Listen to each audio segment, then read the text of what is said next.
Tonight on the Black Channel, we got a fully stacked program for you here tonight, folks, as we review some necessary things. There's so much going on right now. So much is happening, but I feel that this is really the most pertinent thing, not just for now, but for historical perspective in the future, for us to have given an update on this. Kamala Harris, after months and months of seclusion, has finally slithered out of whatever cave she was hiding in. And she has a book to promote called 107 Days. I don't know if it's going to be starring Kiefer Sutherland or somebody like that. But in any case, she's got a book, 107 Days. So she's still very much traumatized by the event. And I can understand that. But it's what she doesn't say that really sticks out more than anything else. And there's a lesson in here about American politics. There are so many people who think that these folks are playing, who think that these people are just acting at this. No, this is who they really are, and this is what they really believe. And it's not just surface deep. They're not pretending. This is the caliber of individual that the system, the people who pull the strings, grab and put into these positions. And even when they're out of politics, what you find is they say the same thing. So they weren't playing at it. They weren't pretending. They weren't gaslighting. This is just really who they are. So Kamala Harris, who has now been completely drummed out of politics, she's not involved in anything allegedly anymore. And so now at this point, she has no reason not to say exactly what the real is. She has no reason not to. And yet, so much of it sounds so incredibly familiar. What I'm going to start with is her appearance on Rachel Maddow. And that was actually the first place that she went to. I feel like that is apropos because she goes into some details about this. When she goes on Rachel Maddow, by the way, Rachel, fair use, Rachel Maddow, and MSNBC. But in any case, when she was there, Rachel gives a wind up about it. And we're going to go through this at length. So this is the first thing she comes out with. And thanks to at home for joining us tonight. We do have Vice President Kamala Harris here tonight for her first news interview since leaving office, her first news interview since the election. I'm very excited to speak with her. I'm a little nervous about this interview because it's a big deal, I'll tell you.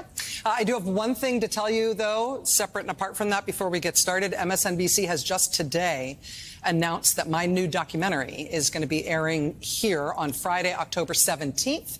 This is a brand new documentary. This is important, folks. I need you to understand this. This is why if anybody asks Jason Black, what does it matter that you all are doing documentaries and been doing it for a decade? When people ask, what does it matter? If it doesn't matter, if it's irrelevant, then please explain to me why it is that these white news outlets are doing this. Because as I said, folks are not going to go back through decades and decades of stuff. They're going to grab the thing that they can most Google most recently, whatever shows up most recently. They're just going to assume that that's an accurate account of the events. And if we are not telling our own story, and if we're not the ones saying exactly what really happened, then the events will be recharacterized by other entities. Other entities with their own agendas to tell us what our history really is.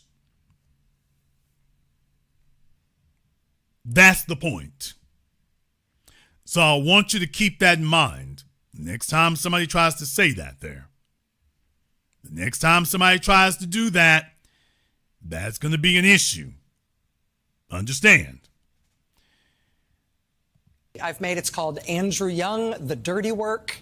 We're going to have a special Rachel Maddow show here on MSNBC that night at 8 p.m. Eastern. It's Friday, October 17th, and then the doc is going to air right after the show. So if you just pop that in your calendar for me, if you don't mind, Friday, October 17th, I will have more to tell you about it in the days ahead, but it was just announced today, so I wanted to let you know.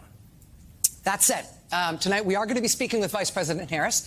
You may remember there was a sort of mantra in her campaign, a call and response that she used in her rallies. Joy? Are you referring to the joy, happy, joy thing? Must be what you mean. She would say, when we fight, we win. She'd say, when we fight, and then everybody would say back with her, we win. Okay, well, I forgot that one, but all right. When we fight, we win, but she didn't win. What? By the way, she didn't win. All right.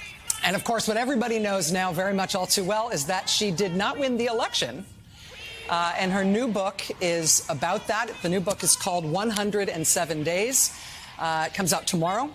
It is the story of her 107-day-long campaign for the presidency, the shortest presidential campaign in modern history. She describes in the book, on page 1, how she learned from President Biden that he would end his campaign and hand the reins to her. She learned that news less than half an hour before the whole rest of the world learned it as well. She writes about how everybody in Democratic politics responded when she made all her first phone calls to tell everybody the news, to ask them for their support. She took notes from those calls, and she prints the notes in her book, page 17.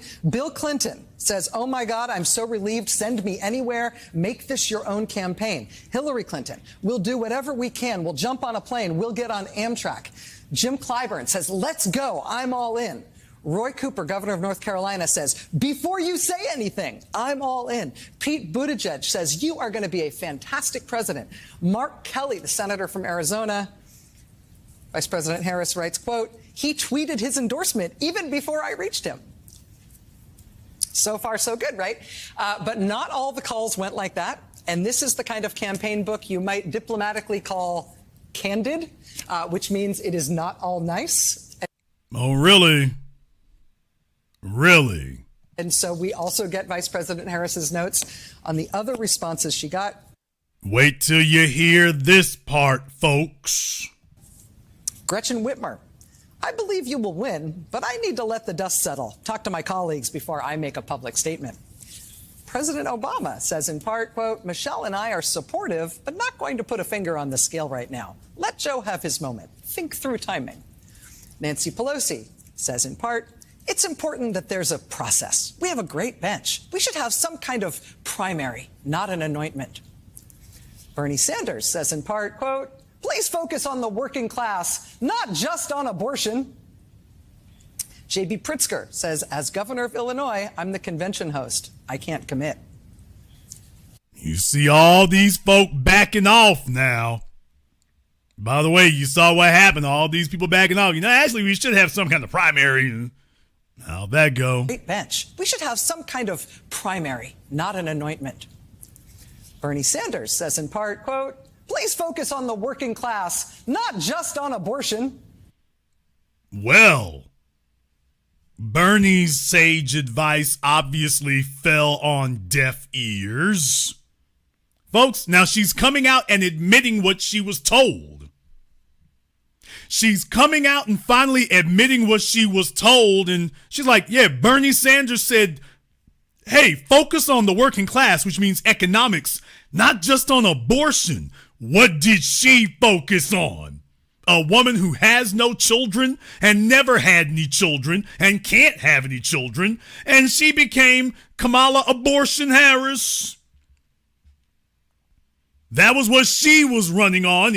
All right, ladies, grab your fallopian tubes and come vote. And Bernie Sanders like, heifer, please. Focus on the economy, stupid. Focus on that, not just abortion. Okay, we got it, abortion, we get it. Everybody knows where you stand on abortion. Hello.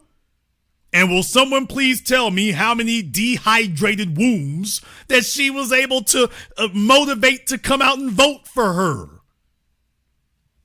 See how that went. So she can't say nobody told her. Bernie Sanders says in part, quote, Please focus on the working class, not just on abortion. J.B. Pritzker says, as governor of Illinois, I'm the convention host. I can't commit. And then Gavin Newsom, she writes, hiking, we'll call back. And then she puts in parentheses, he never did. Okay, that tells you how much stroke she got in California. Gavin Newsom said, I'm hiking, I'll call you back. And then he dipped out. So it's like he was on the phone with Nancy Pelosi. You sure you want old Kamala to do this right there? I mean, I'm ready, coach. Put me in. Okay. So if you want a brief recap of how this all started and where it messed up from, now you know that she is admitting what I was telling you the whole time. So it wasn't guessing, it wasn't estimation, it wasn't assumption. No, this is what happened. By her own admission. Folks wasn't even returning her damn phone calls. Hey, I can do that there. I'm hiking right now, call you back. By the way, exactly what Gavin did with the wildfires out in the Palisades. Pretending he's on his cell phone. California's got a lot of phony people. The politicians being the phoniest individuals ever. They're just from another planet of delusion. In 107 days, you get Kamala Harris's thoughts on picking her vice president, interviewing Mark Kelly and Josh Shapiro, and then ultimately choosing Tim Walz and all the great things that were great about Tim Walz. Oh, Josh Shapiro should be thanking somebody. How much, in particular, she loved Tim Walz's wife, Gwen. But she also writes about why Pete Buttigieg was her personal first choice for her running mate. You get her detailed thoughts on how President Biden's age showed when he was tired, and her view that the White House basically mismanaged that. She says President Biden was not incapacitated. He was absolutely capable of governing, and he was, in fact, very good at it throughout the entirety of his term. What? Oh, please. Nigga, please. Hope. Nigga, what? Nigga. Nigga, please. Nigga, please. What? Yeah, y'all heard that right, didn't you? People, this is after the election. It's all over. Trump is in the White House instituting the Fourth Reich as we speak. And she's still saying, by the way, wasn't nothing wrong with Joe. All I can imagine is that Kamala and Doug are in the Epstein files. That's all I can imagine. That's the only thing I can imagine right now is that there are pictures of her and Epstein and Doug, and back when Kamala was looking more like Ghislaine Maxwell, so you can imagine how that freak off went. Damn! Yeah, folks, but by the way, yeah, she's still saying it. Wasn't nothing wrong with Biden. Did you watch the same damn debate we did, Kamala? She's like, yeah, he did better than me. Okay, but the point is. But yeah, folks, here we are. Over a year later, and she says Biden was just fine. Don't know what all of y'all is tripping on. Biden was just fine. Yes, indeed. Why Pete Buttigieg was her personal first choice for her running mate. You get her detailed thoughts on how President Biden's age showed when he was tired, and her view that the White House basically mismanaged that. She says President Biden was not incapacitated. He was absolutely capable of governing, and he was, in fact, very good at it throughout the entirety of his term. But she also writes that he was not up to the task of campaigning well for another term. And she writes about her regret and her frustrations for how that was handled by the president's senior staff. I will tell you, this book is going to sell a bazillion copies. In the fiction section, I imagine, right next to the collection of Charlie Brown and the Sunday Funnies is my prediction about that one. So in any case, yeah, I just wanted to start off with you all there first. Kamala Harris is out here trying to hawk her book, after Jake Tapper. I suppose everybody's just dunking on Biden at this point right here, although if they had said this while he was in office, Trump might not be there right now. But in any case, yeah, that's how they started there. Now, I'm actually going to skip around just a little bit.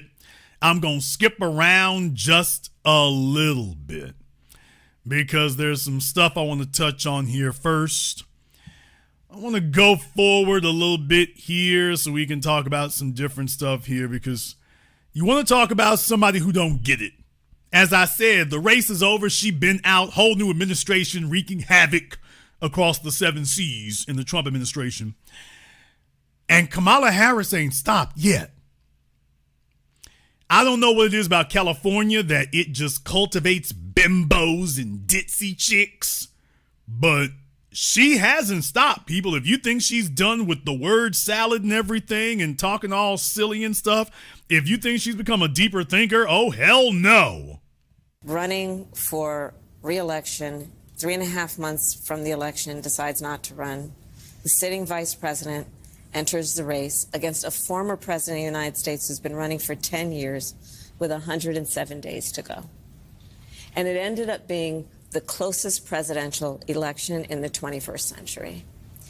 And there was so much about those 107 days that, for me, and this is really a behind-the-scenes look at those 107 days, was about seeing people who seemingly had nothing in common coming together by the thousands with a level of optimism and, dare I say, joy. Nigga, what? Ho, please. Ho, please. Oh, please. Yeah, you heard it, folks. She even took a second to think it over. She even took a second. Y'all saw her. She stepped back. She even took an extra second to think it over. What is it with her and this word joy? What in the hell is it?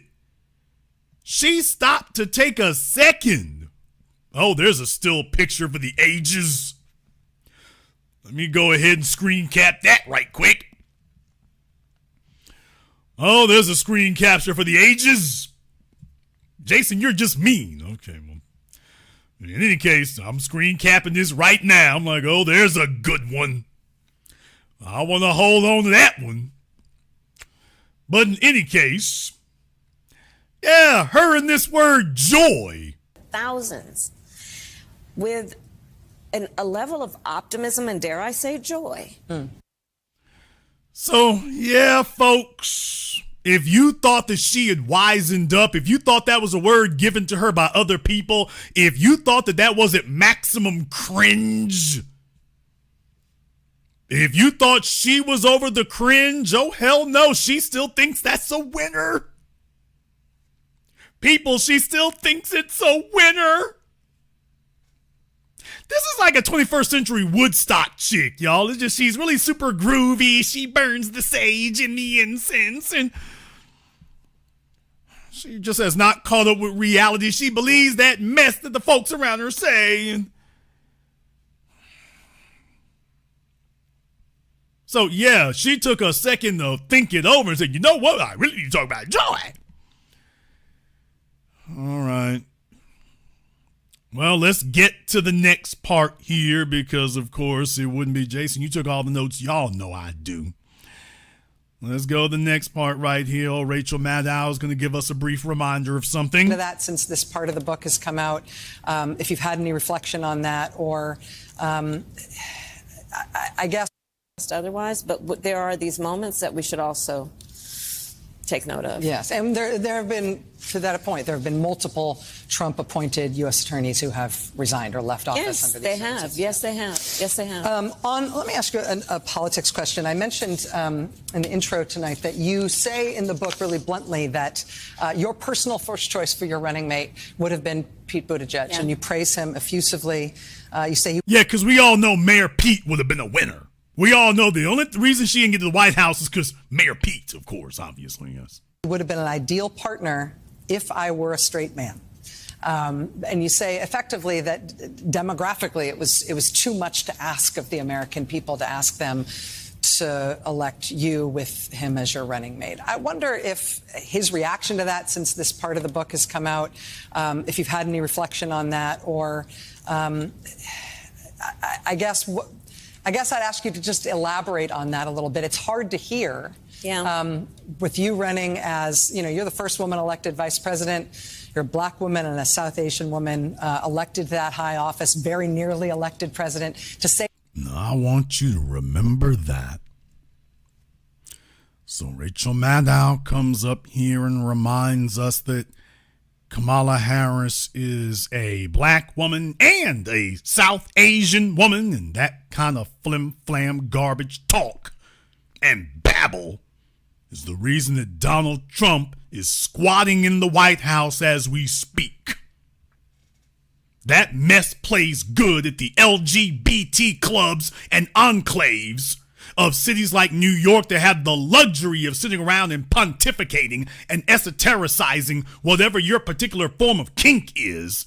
But in the real damn world, that don't go anywhere. And as you can all see, they're still stuck on it. At least Donald Trump can speak in straight sentences. These folk over here are lamenting him being in the White House and can't wonder why they can't get back. Well, and look what they're still on it. They are still stuck on it to this day. They won't let it go. They won't quit while they're behind. They've already lost and gotten their asses kicked sideways on their hips, and they're still at it. Isn't it amazing when these academics get together and have the luxury of spewing out this word salad babble? And the rest of the damn world has walked away from it, and they're still right there. Well, you know, I mean, they're really good. So, yeah, there's that. Yeah, there's that. Yeah, there's that. But then there's this. And you know what? I really want to hold off on this. I really don't want to do this one here just yet. I don't think I want to do this one here just yet. No. Why don't we go ahead and see if we can go somewhere else first? All right, everyone. It is everyone's favorite babbler, Joy Reid, together with Kamala Harris, with the tallest damn table. What? Man, if that table were any taller, either they got really short chairs or that table is just really tall. I don't know which is which. But in any case, I guess this is the best Joy could do on short notice. So, Kamala and old Joy Reid got together. Nothing will prepare you for this comedy team up. And old Joy wanted to ask a few questions. I'm so glad that she did. Oh, look at Kamala looking all stoic and serious there. Want to take me seriously? All right, we got it. Yeah, but listen to the first question here. Your loyalty challenged about, Post busing. It was me. About you constantly having your loyalty challenged about, even your husband being asked, are you all loyal? And, that weird phone call from President Biden before your debate. Mm-hmm. When you unpack the results of this election, do you feel that your loyalty to the president was returned? All right, there's a straightforward question. Hey, your loyalty was questioned. Do you feel like your loyalty to the administration was returned? Straightforward question, right? Listen to the answer that Kamala Harris gives. And do you feel that your loyalty to a fault cost you the election? This book is not about Joe Biden. It's actually not about my vice presidency. Where and when I talk about it is to contextualize the 107 days. This book really is about, think about this, Joy. One of the reasons I wrote this book, it was a historic race. Some have said to me, and I think it's right, I intend it, it really reads as a political thriller. Mm-hmm. That is nonfiction. A president of the United States running for re-election. Okay, let me intervene right here quite quick. And let me interrupt right quick and interject. People, usually a political thriller, the good guys win in the end. What? That's usually the way we usually call it a movie or something, a thriller, because the good guys win at the end of the story. It's not a thriller if you lose. We call that a tragedy. So that's the first thing. Second of all, a thriller, what in the hell? Thriller? You got your ass kicked by a bipolar, schizophrenic con artist and talking about political thriller like there was gunfire. The only gunfire was on the Trump administration's campaign. That was the only excitement. Trump was the only one with gunfire and bombs and espionage and international intrigue. You had Cardi B and Fat Joe. Nigga, what? Please, curb your enthusiasm. Thriller? But did you all see how she just responded? She was asked about her loyalty, and her words are, this book is not about Joe Biden. Very interesting, because you were talking about Joe Biden in your damn book. But her response when asked about, by the way, your loyalty was questioned. How do you respond to that now that Biden's out the White House, you out the White House, it's all over? What about your look? The book's not about Joe Biden, really, even though you're talking about Joe Biden in the book. So, folks, she's scared of him to this day. She is scared to this very day. And this pathetic, cowardly, cringing attitude is the reason why you could be the plantation owner's bedwench and never the plantation owner. You are unfit and incapable of seizing power, even if it was just tossed in your lap. So she ran. What it illustrates to you is that to this day, she is scared of Biden. Scared of Biden, scared of the establishment. She has no political future, and she's still scared to this day.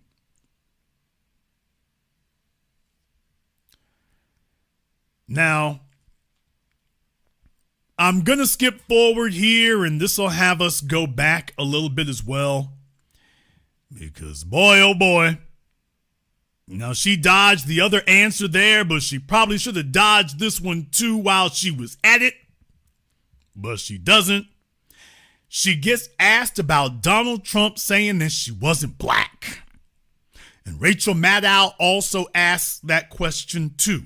I want to start with Joy, and then we're going to go back to Rachel Maddow, folks, because this is the real meat of it right here. By the way, Kamala Harris, about that being black thing. Now that you've had a good year of reflecting on this whole situation, what do you say about that now? And this is what she says.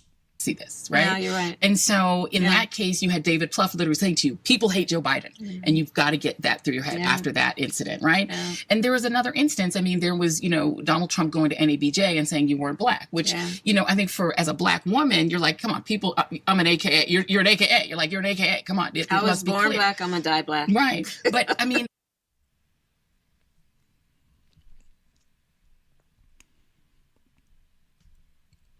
folks,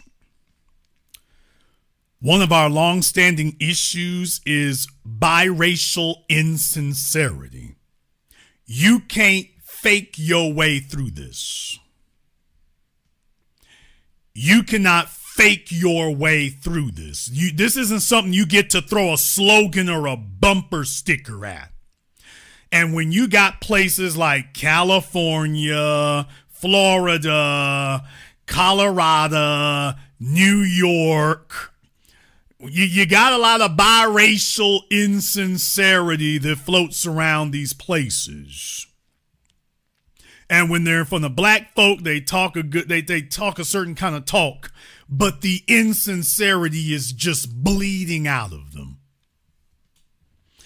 And for her to use that phrase when literally you don't even look sincere, you don't sound sincere, and even if you tried to be, your life doesn't back it up.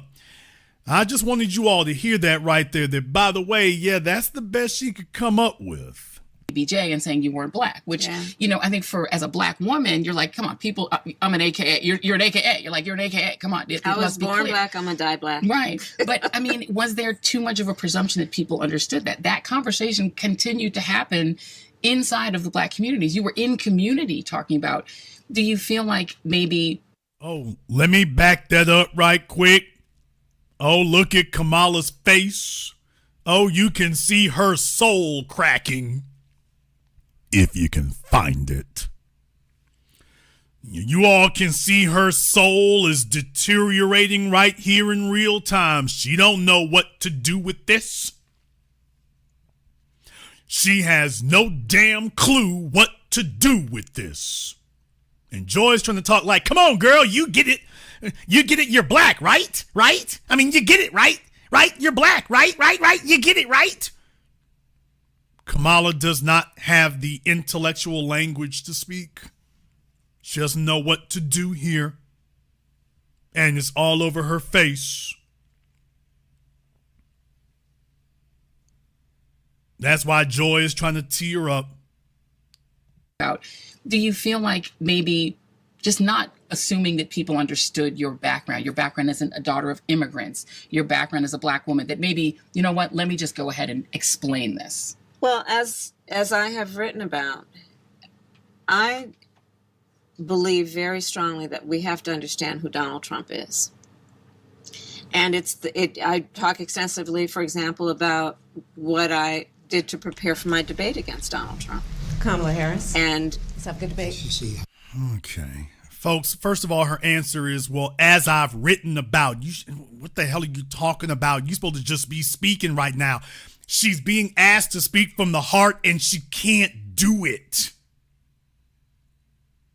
This is a situation right here where you just speak from the heart, man. You don't have to look at prepared notes. You don't have to refer back to a book. You're supposed to be able to just speak straight off the dome from your heart, and she can't do it. After all this time, she is just completely incapable of being able to do that. This is embarrassing. And let's have a good debate. The point there is he spends full time trying to distract. American politics today is between these far left fascists led by Harris and her group. We have a fascist person running who's incompetent. She's a Marxist, communist, fascist, socialist.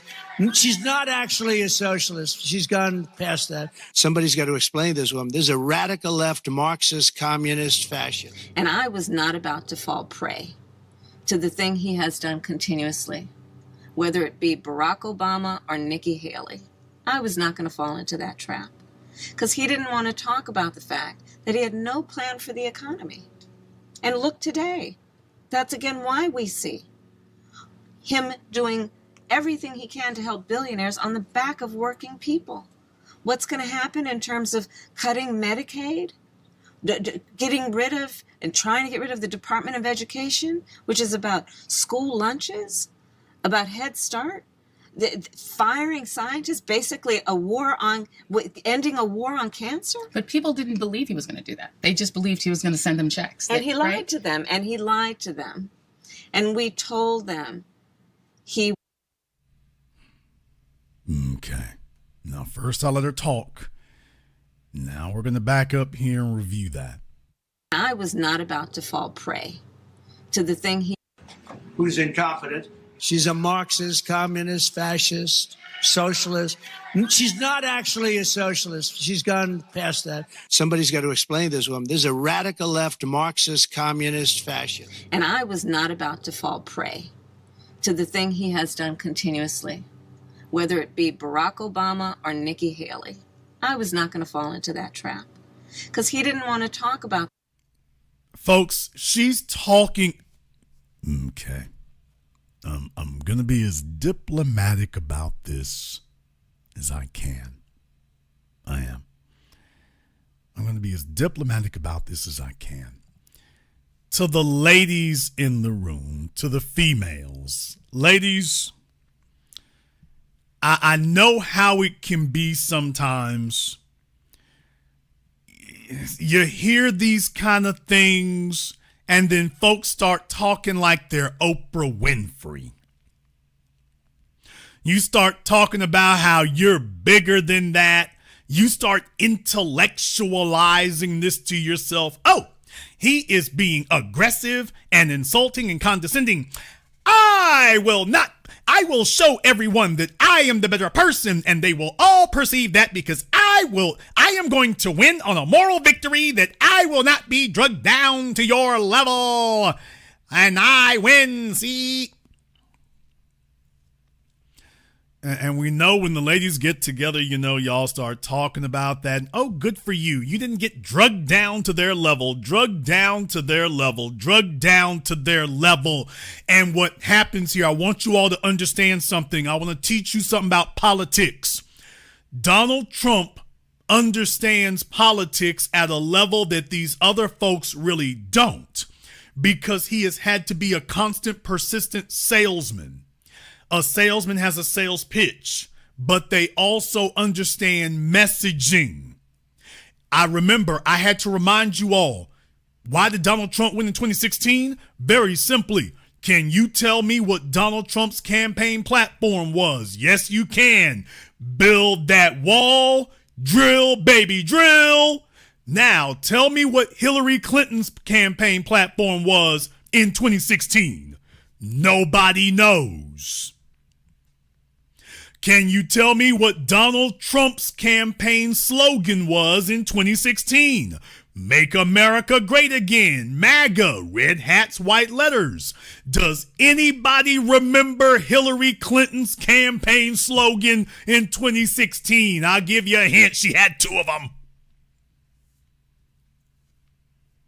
Trump understood that you characterize people by repeating it over and over and over and over again. That's how you drill a message home. You don't just say it once and think that you're so profound everybody remembers. Every time he shows up is Crooked Hillary. He's always reminding you about his opponent. He's always characterizing them because he is relentless at the rhetoric, and he repeats it over and over and over again. He is repetitive until you know it forward and backwards, until you know what he's going to say before he opens his mouth. And as Joe Scarborough's mentor in politics told him, it's only when you get to that point that your message is just starting to get through. You haven't gotten through yet, but when you get to the point that people they've heard you say it so many times, they're throwing up, now your message is just starting to get through. And Donald Trump made sure that everybody had a very clear idea of who Kamala Harris was in his estimation. He spent more time characterizing her than she spent characterizing herself. And she's sitting there talking about, I'm not going to get drugged into the trap. The trap of what? Characterizing yourself?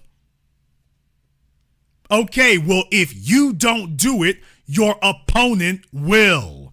And he did. And she's trying to give this self-conciliatory pep talk to herself about how morally superior she was. Well, I did not fall into the trap of trying to characterize Donald Trump and getting personal with Donald Trump and being aggressive and condescending with Donald Trump. See, that's the trap he wanted to lure me into. But you see, I was far smarter than that. I was far smarter than to fall into his trap of characterizing myself or characterizing him. I was focused on the issues. Oh, yeah. And by the way, Heifer, what issues were you focused on? Abortion and birth control and women's reproductive rights and abortion and did I say trans?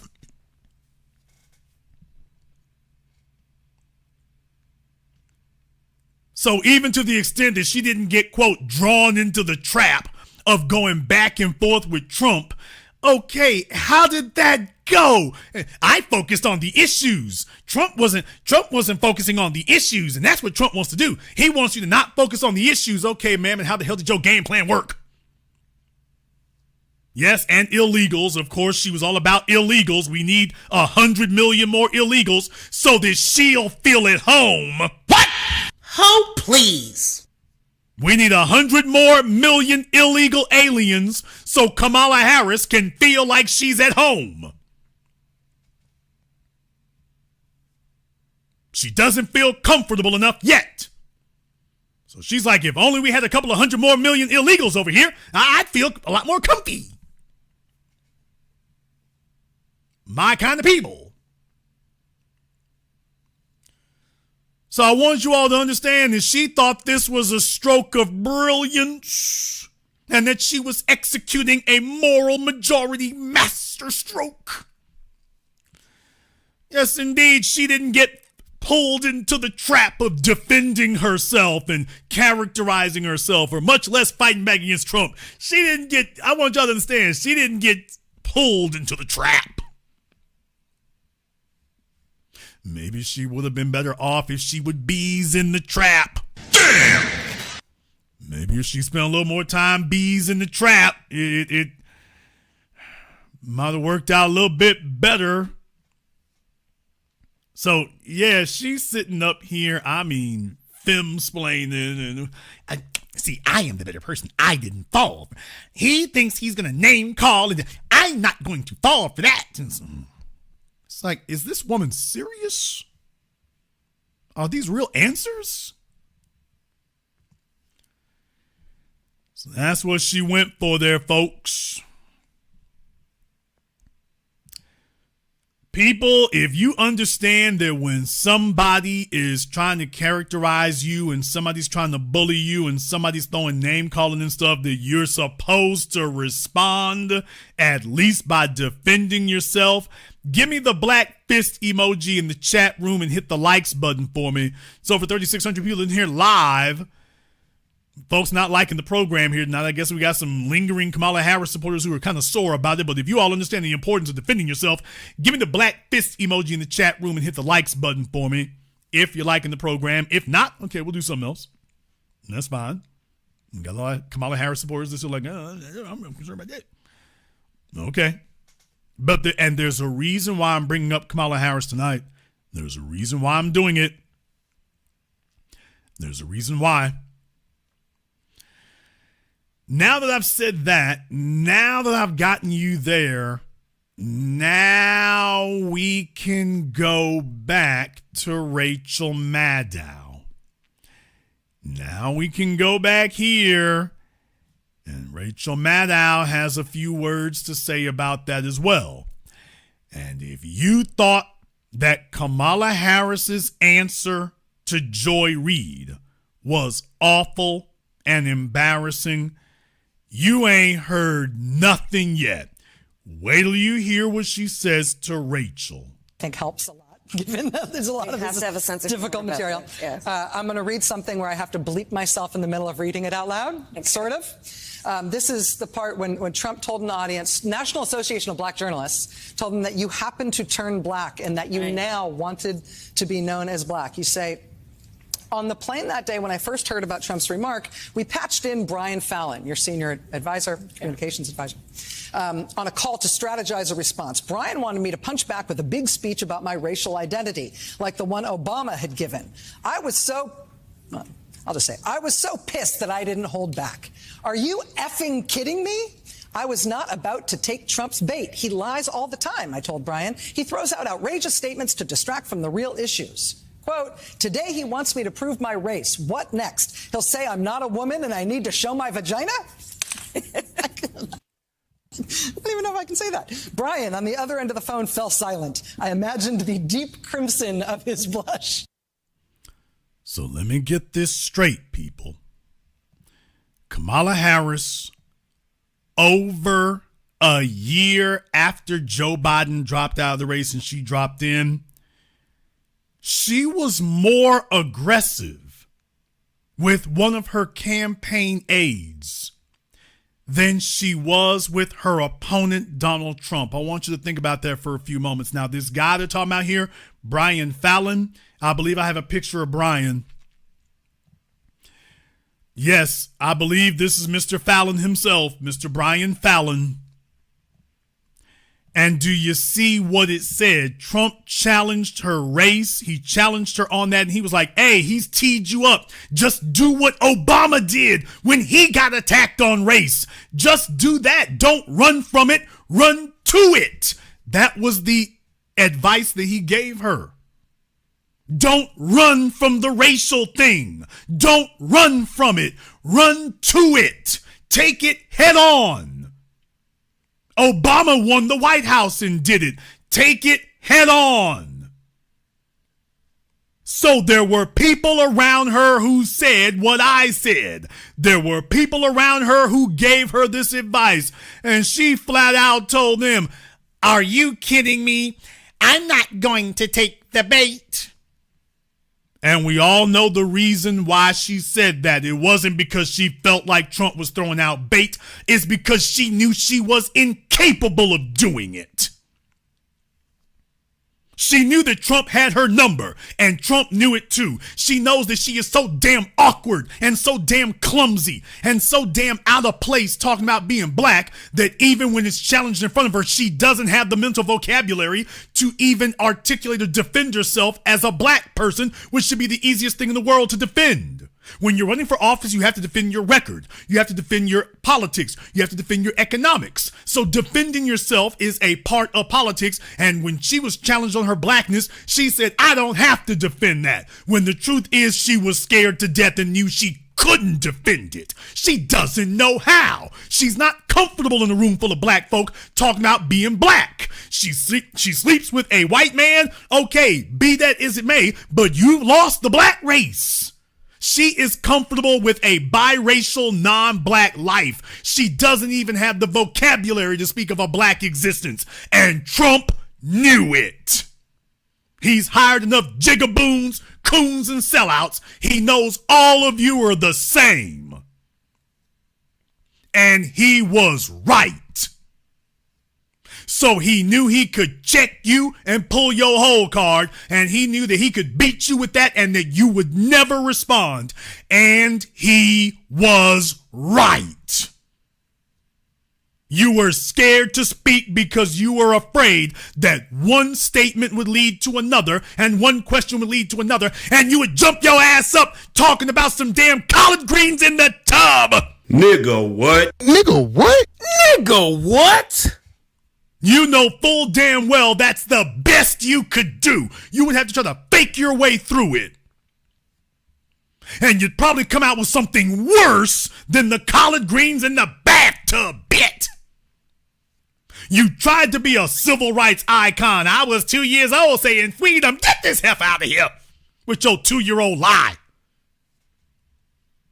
So if you had to talk about being black and the black experience, you would have come up with something worse than the collard greens and the bathtub tale. And that's the truth. But I just wanted you all to know that she had a white man who was there. She had a white man telling her he understood blackness better than her.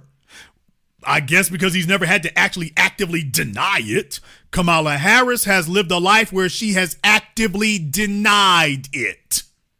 And when something as elementary as standing up for your blackness came up, she said, no, we're not going to do that. And then she tries to make it seem like she's elevating the discussion. Oh, I took the high ground. No, you didn't. You just hit the high cotton because you knew you couldn't talk about being black because you don't understand it. If you challenge Donald Trump as a white man, do you think Donald Trump would be like, I'm not going to take the bait? Are you kidding me? These kind of silly ass answers? To this day, she's scared for you to bring up race because she knows she don't know what the hell going on. This is the kind of answer you give when you don't know what to say.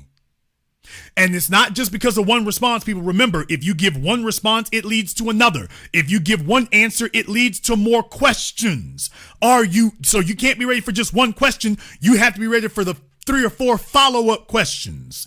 or on another campaign stop, you're going to get asked about this again. If you have a solid identity and ideology about yourself, this is elementary. It doesn't even take thought.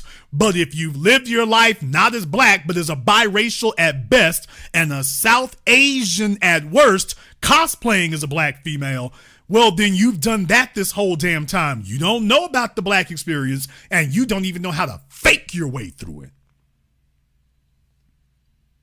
And that's what happened. That's what occurred. She doesn't know what to say or what to do.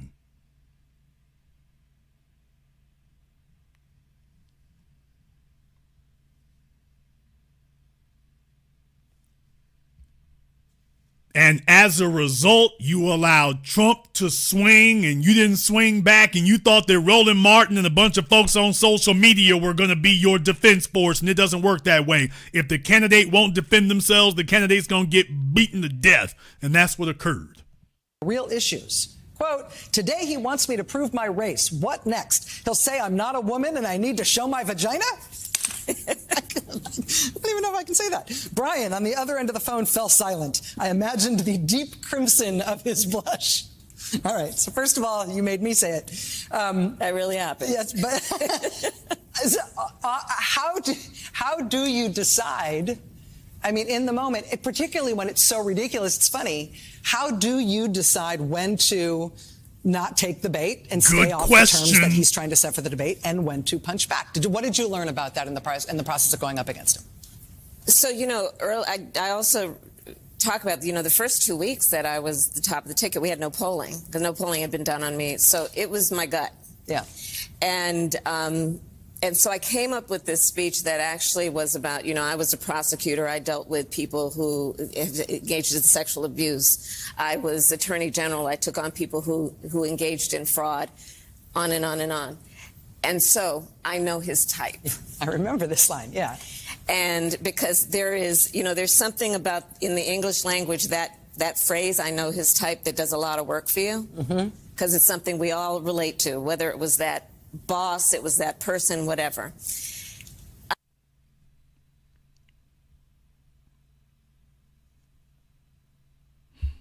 Nigga, what? People. What she just said is, well, I know his type. She thought that was a killer. She thought that cooked. She thought she ate with that one. I know his type. Well, that's a showstopper. Who in the hell are the Betty Crocker Elementary School bake sale people that she's hanging out with, folks? I'm going to say this right now so I can just get this off my chest. This kind of biracial babble, this is cute when you 21, 22, 23. Niggas will sit there and let you babble this garbage all damn day because he wants to figure out what's going to happen after dinner. So let her babble all the hell she want to, just so long as she throw that triple X-rated thing down later, okay? When you going toward 50 and 60 years old and you still talking like this and nobody's ever told you how absolutely milquetoast and weak this is, and it's like, girl, you are sounding real corny and awkward. Nobody's ever told her that. She doesn't know. And so here she is thinking that, boy, that just ate him up right there. This is what happens when you spend your whole damn life getting by on light-skin privilege and nobody ever tells you the truth about yourself and how awkward and cornball you sound and that you're not doing enough. This is what happens when no one tells you the truth because they're all waiting their turn. Nobody tells you the truth because they all waiting for their turn to come up.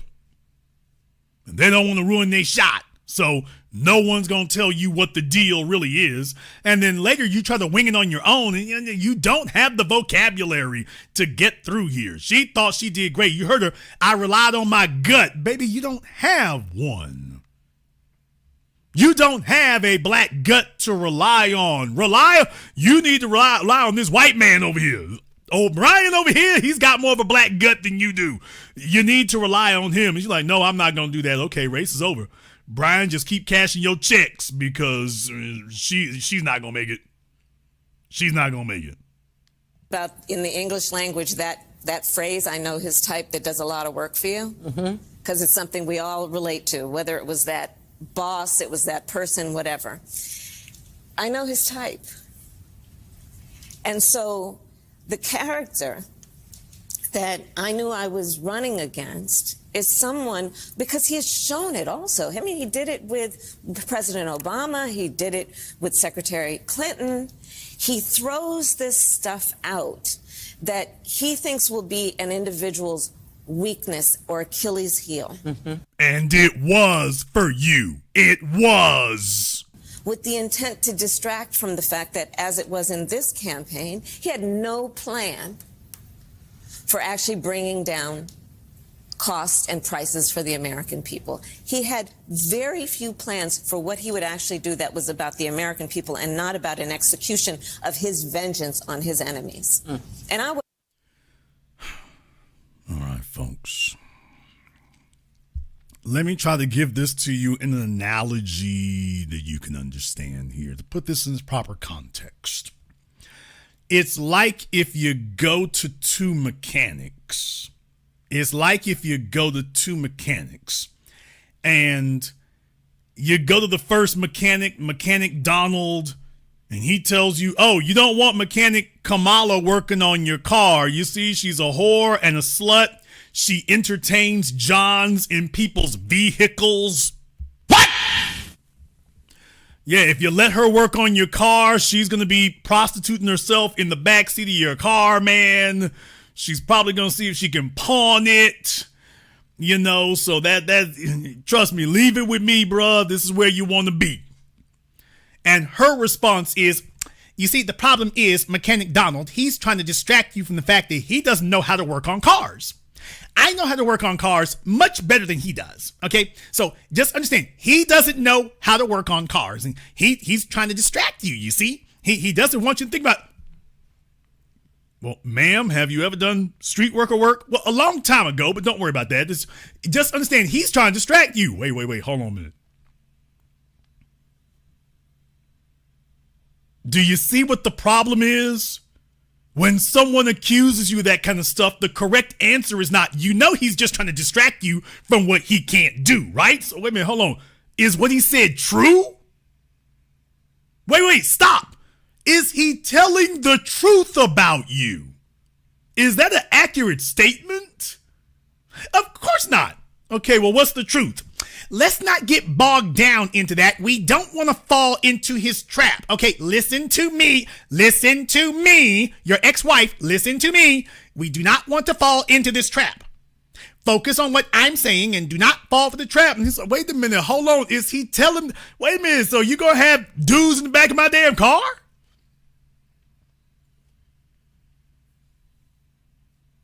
And that's the issue right there.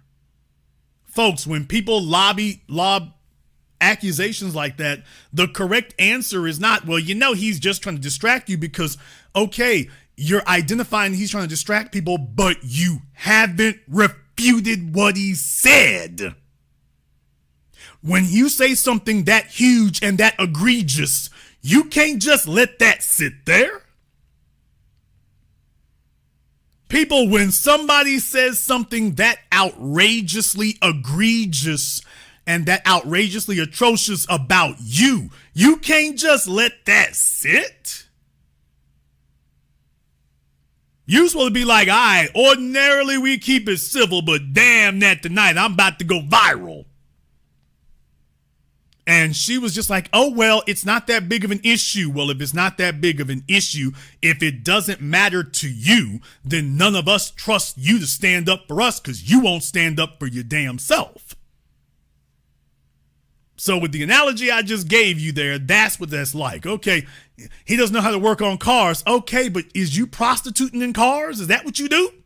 Is that the kind of mechanic shop you running?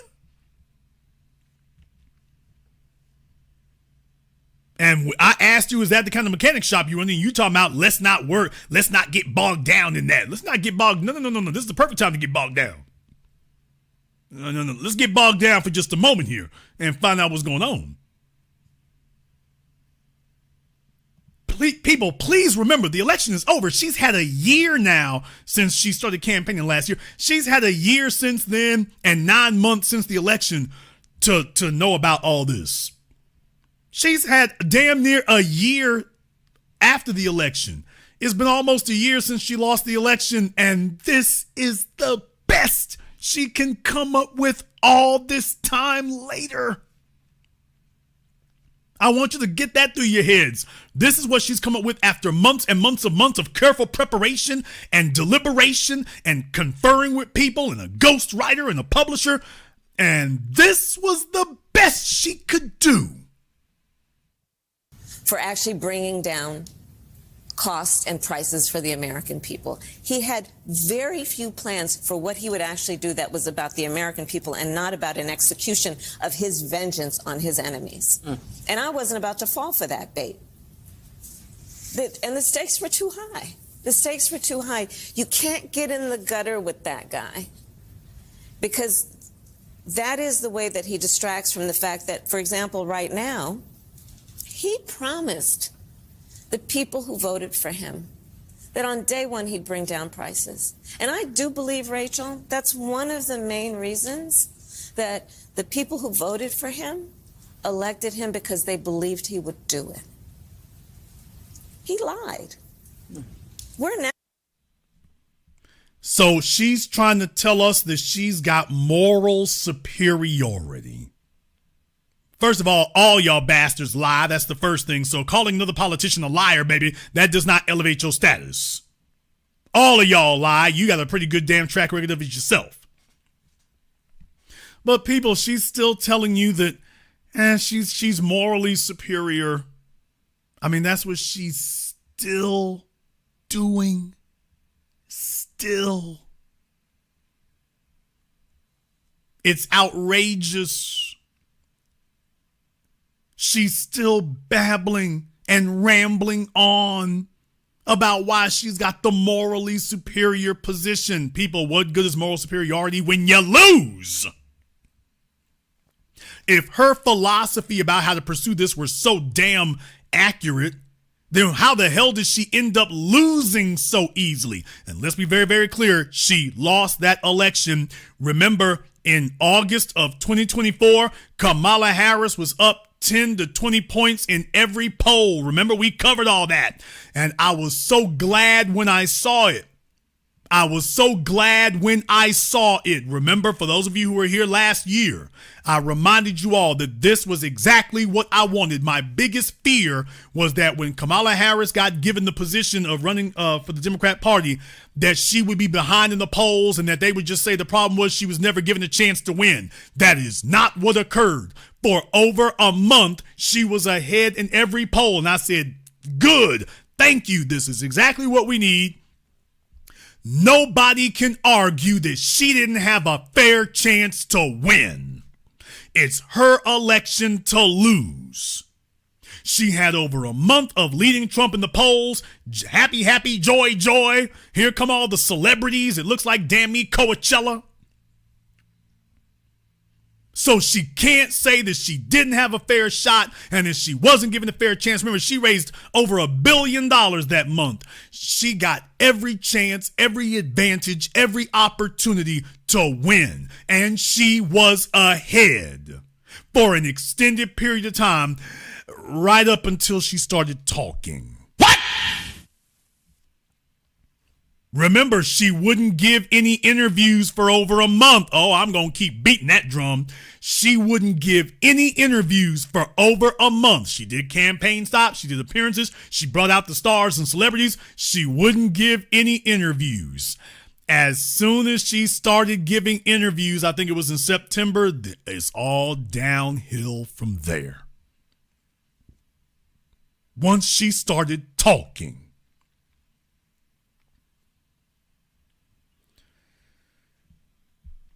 So I was so glad to see that she was ahead in the polls a year ago so that nobody could come up with the flimsy excuse that she never had a chance. It was hers to lose, and she lost it. She was ahead, she was beating Trump, and she lost it. Now she's trying to tell you about how brilliant her ideas were. And here's the thing, folks. She is not saying that she was wrong. Did you all get that? You think Trump is bad? My whole point about tonight is that she still will not concede that she was wrong. She's talking as if all of her positions were the right ones, that she handled all of this flawlessly, that was exactly what she was supposed to do. She ran the race her way and got her ass kicked. And a year later, she's not saying that was wrong. What that tells you all is that she wouldn't have done anything differently. That's the point. What she's saying is, I wouldn't have done anything different. I did a great job, flawless victory, no mistakes. The only mistake is the American people got took in by a con man. I was not a deficient candidate. The American people are highly gullible, and Trump is highly unscrupulous, and I just couldn't overcome that. She is refusing to concede that she made a single mistake, that she was wrong about a single thing, all this time later.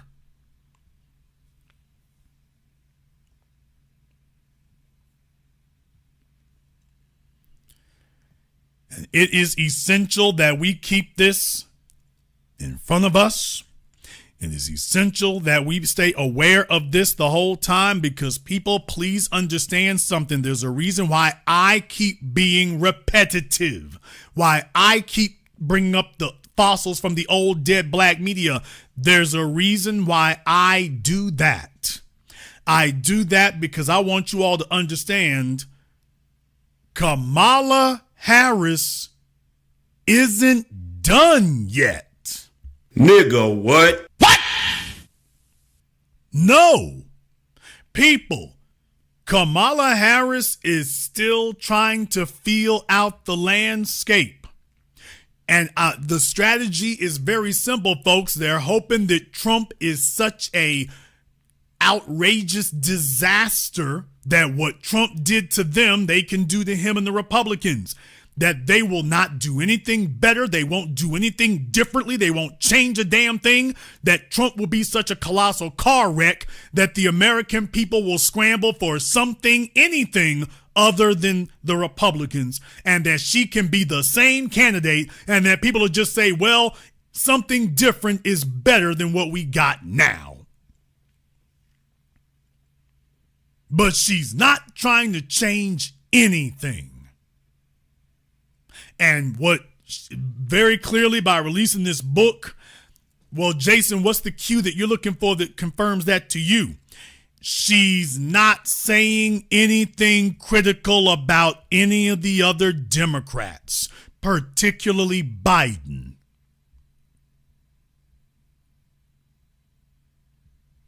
She's not saying anything. Now, at this point right here, everybody else has thrown Biden under the bus. Nancy Pelosi was the first one to chunk him up under them wheels, and yet Kamala is still defending him. That tells me that she does not want to torch all her bridges. She's holding out for the possibility that the party will not get behind Gavin Newsom, and that people will remember her fondly and nostalgically. That they'll remember that when some time goes by, that people will remember the Biden administration more fondly than they currently do. That's what she's hoping for. that what happened to Trump will happen to her. And if you give folks a couple of years, they'll remember her as vice president in the Biden administration. But you know what? It was actually the good old days. That's what she's holding out for. So she's not going to talk crap to the donors. She's not going to upset the billionaires. She's not going to go at the folk in the party. She's holding out to see if there's an opening that comes up in the future where she can slip through again. And if we don't remind people who she is and what she's about, it can happen, folks. It can happen. It'll be weird, but it can happen. Now, the odds are overwhelmingly against her. The odds are outrageously, overwhelmingly against her, because she might tell herself that, well, I've come out of the closet and let me go ahead and see if I can talk to, Rachel Maddow and the crew and all these safe folk that she speaks to who are not going to sit up here and say, Kamala, you're babbling again. Stop the babble. She's not going to do that. And so she's hoping that, that occurs. The problem for Kamala is not when she talks to her friends in the media. The problem for old Kamala is if she dares or attempts to come out and talk to anybody else. For those of you who follow me on Twitter, and if you're not following me on Twitter, what in the hell are you doing with your life? You can plug in and follow me at the Foundational Black Authority. Thank you there, Joe Crack. The Foundational Black Authority. If you don't follow me on Twitter, you definitely want to go ahead and do that. Look for the check mark. Look for the check mark of this Foundational Black Authority. And I have posted this, by the way. If you're not following me on Twitter, there's so much you're missing. There's so much you're missing.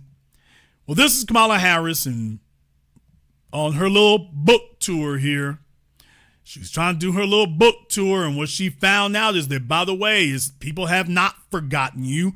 As a matter of fact, they very much remember you, and fondly is not the word. Talk to your president. Talk to somebody else.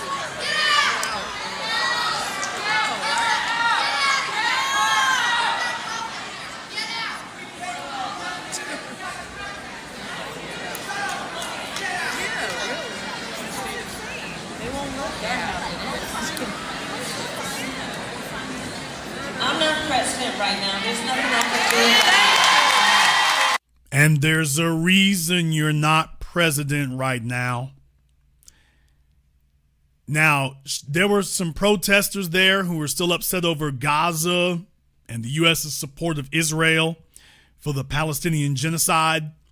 And I would be remiss if I didn't include by the way, old Joy Reid asked about that. People, if you want to hear a spectacular non-answer answer, Kamala Harris got asked about that by Joy Reid. Joy asked her, and listen to the answer she gives. And data rates may apply. Okay, back to the show. I mean, and another issue where I think that was the same sort of issue is that, you talk a lot about these protests that would happen when you were in these rallies that were otherwise incredibly joyful. You would get these protesters who were pro-Palestinian protesters. You talked about reacting to them. But if you want Donald Trump to win, then say that. Otherwise, I'm speaking. You had one line about the convention decision not to put a Palestinian American journalist on stage. When you look at that, was this an instance in which you were not unpacking people's sort of real rage and real feelings about that? And now that you've had the United Nations,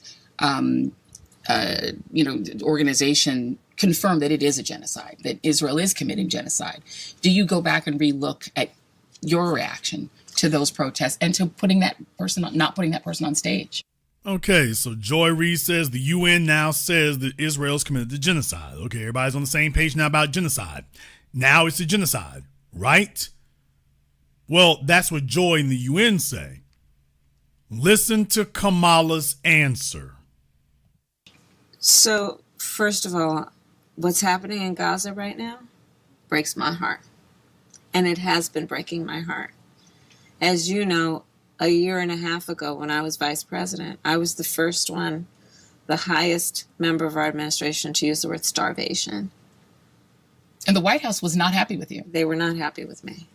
I've been concerned throughout what's happening around the treatment of Palestinian civilians, children, what has been happening in terms of the disproportionate and brutal response. And, one of the things in terms of my reflections, I think we should have, the United States of America, we have, as the United States of America, great strength and power. And we had tools and levers that I think we did not exercise. And, what's happening there right now is tragic. It's tragic. You write in the book that President Biden had a difficulty showing empathy. It's tragic. Tragic. I'm heartbroken. She didn't say genocide. Did you notice that? She just talks about, it's very tragic and unfortunate and it's brutal. Okay, but did you all notice that she didn't say genocide? Did y'all get that? Joy said it. Notice Kamala made sure to steer around that. So she just speaks of it as there's an unfortunate incident unfolding in the Middle East. But it's not a genocide. Palestinians. And so, Palestinians. And, what's happening there right now is tragic. It's tragic. You write in the book that President Biden had a difficulty showing empathy toward Palestinians. And so, for you, there are people who say, well, it wouldn't have been any different, that Bibi Netanyahu would still be invited to the United States either way. What would have been different? Would a Bibi Netanyahu be welcome in the United States if you were president? Okay, let's be really clear, honestly. Okay, and level set. Yeah. Donald Trump has given carte blanche to the Israeli government to do exactly what it is doing right now. And that is a reality. The reality is that Donald Trump is allowing Bibi Netanyahu to do exactly what he is doing without any consequence or level of accountability. Period. Let's talk about, you go on in the book, as you said, it's 107 days of election, and then you talk about this process of having to do the peaceful transfer of power and why you felt you were committed to. Yeah, that's it, folks.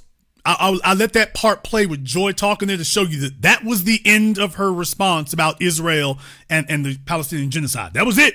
On to the next subject. You saw how abruptly she ended that right there? No, that was the end of her answer about the Palestinian genocide. Netanyahu to do exactly what he is doing without any consequence or level of accountability. Period. Let's talk about... Yeah, there you go. Folks, she didn't say a damn thing. She didn't say nothing. It's very unfortunate what's happening in the Middle East. It breaks my heart. There's things we can do. She said that when they were in the White House in the Biden administration. There's things we can do. But never saying what you're gonna do differently. Oh yeah, and Joy asked her about The View. She didn't have anything different then either. You were asked, how would you be different from Joe Biden? She gave off one half-baked answer, but really nothing different.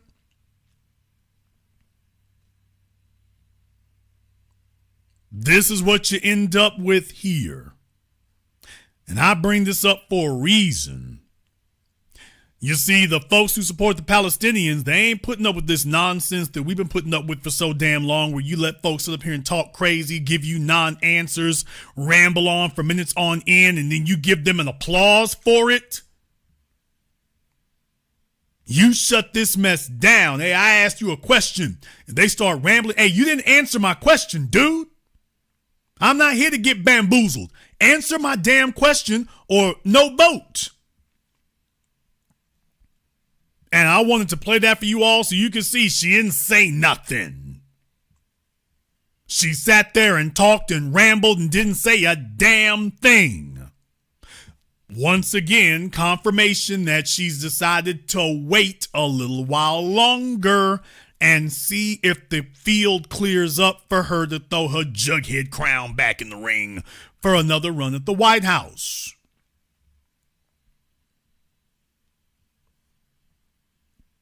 She's waiting to see if everybody else screws themselves out of it and hurts themselves so badly that she's the tallest midget in the room and see if she can saunter through. And yeah, that's what you end up with.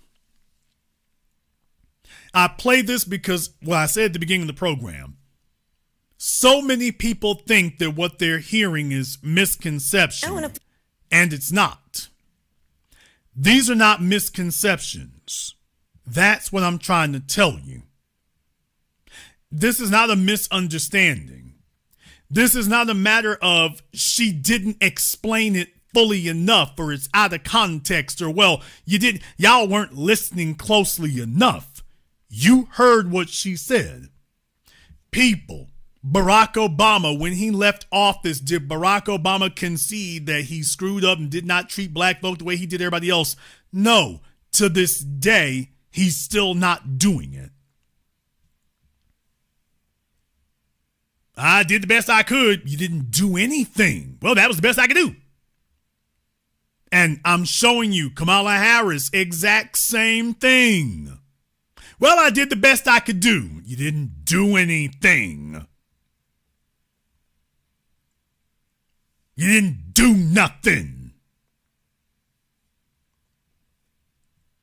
And all this time later, with really no political prospects in front of her, except in her own delusional numbskull head, she is still trying to tell us that she did a fine job.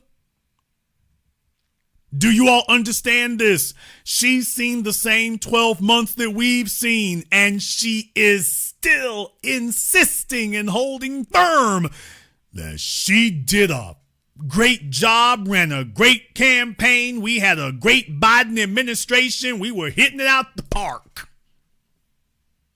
Joe Biden was as sharp as he's ever been. He was a great, he governed greatly there. Everything was going fine.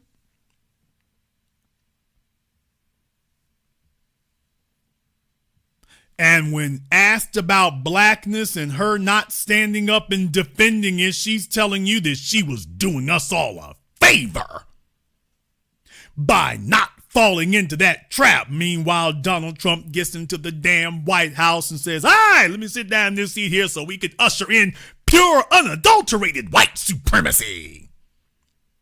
While the Democrats tell you and me about what they can't do and what they can't say. And Donald Trump is going damn near full-blown Strom Thurmond and Lincoln Rockwell. And the issue here is that when they bring in these kinds of individuals, the Hakeem Jeffries and the Cory Bookers and the Kamala Harrises and the Barack Obamas here, they parade those in front of black folk. And they figure colorism will win the day, and well, they must be aight because they all light. What? They must be cool. And that we're all just going to bow down. They are not expecting what they're going to hear here. They're trying to trial balloon because you see the bench is real thin, y'all. On the Democrat side of the baseball game, the bench is thin. They don't have a bunch of folk lined up. The bench is thin. Josh Shapiro is holding back. He is so obviously waiting to see when he gets an opening. But, Josh, it's not going to be a cakewalk for you, buddy. I know what you're thinking. Just a word of advice. It's not going to be a cakewalk for you neither. Gavin Newsom, if you ever saw a dead man walking, well, that's him. Forget about it. The rest of the Democrats will be glad for him to jump on out there so they can let him just collapse on his own. Nobody wants their state to become like California is, and they sure don't want California's rules on everybody damn else. It's like, yeah, not that. We'll take your beaches and nothing else. There isn't any, no disrespect, there isn't anything going on in California that the other 49 states want. I mean, it's cool to have the beaches. Who doesn't want a beach? For everything else, the regulations, the wildfires, the corporations running things, the out of control housing, the crazy taxes, nobody wants that. Hi, I'm Gavin Newsom. I'd like to do for your state what I've done for California. Whoa, wait a minute. That's a threat. Don't be threatening me running for president now. You making threats. Let's not do that. So, yeah, they're not hanging out there. So do for us what you've done for California. Oh, wait a minute. He threatened us again. So everybody knows that's not going anywhere. Alexandria Ocasio-Cortez. If the United States was just the New England states, she would win in the most epic landslide we've ever seen. Unfortunately for her, there's about 42 other states you got to deal with. So yeah, nah. And once again, when she starts talking, that's a wrap. So, yeah, with all that happening there, you know, Kamala Harris is holding out hope that she can now rewrite the history. That's another thing that she said, is that she felt it was very important for her to put this book out now because basically whoever makes the first account of the events, that's usually the one that sticks with people. So she nakedly, blatantly said that during the interview, was that the reason she was doing the book now was because it's been her experience that whoever gets their account out there first, that usually becomes the prevailing narrative of what the events were, and that everything else has to go against that. So this is as much about her trying to clean up her track record, to clean up her reputation, as it is about, you know, re-entering public life and giving an excuse to talk about her again. But be under no illusions. She's not changing anything. Nor does she plan to or intend to change nothing. She just intends to try to figure out a way to serve us the same old reheated ham sandwich that she made last time. But she's not going to alter anything. She just wants us to get more comfortable with what she's going to serve us. But she's like, oh, I'm not changing nothing. Not a thing. I did fine. And isn't this the way they always talk to us, folks? They always tell us that they've done great. If they've done nothing for you, hey, that's the best we could do.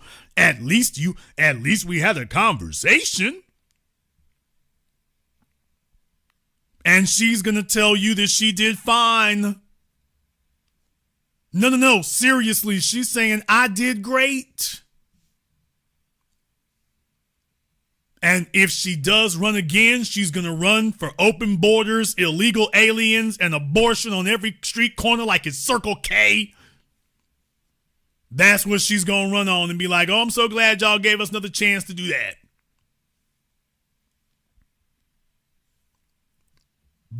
Jason.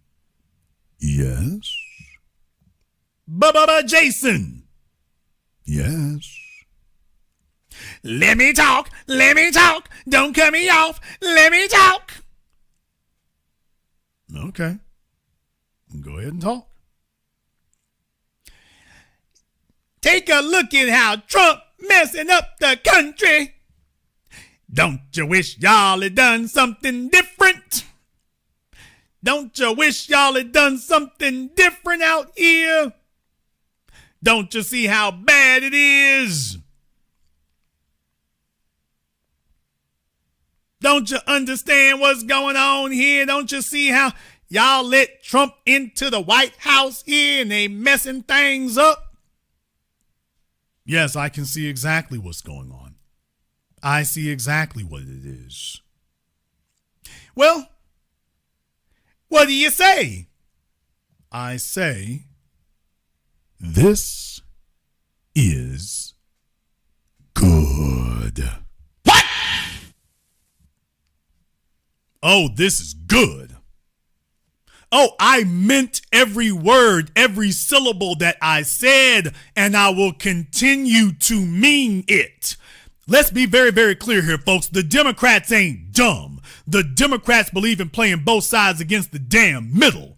Need I remind you, last week I did a program telling you about all the damn Democrats who did in safe blue districts, even rolling the bowling ball, had to jump on some folk on his program, repeating what I said. These are Democrats in very safe blue districts. The Republicans can't punish them. You can't demonize them. You can't Jimmy Kimmel them.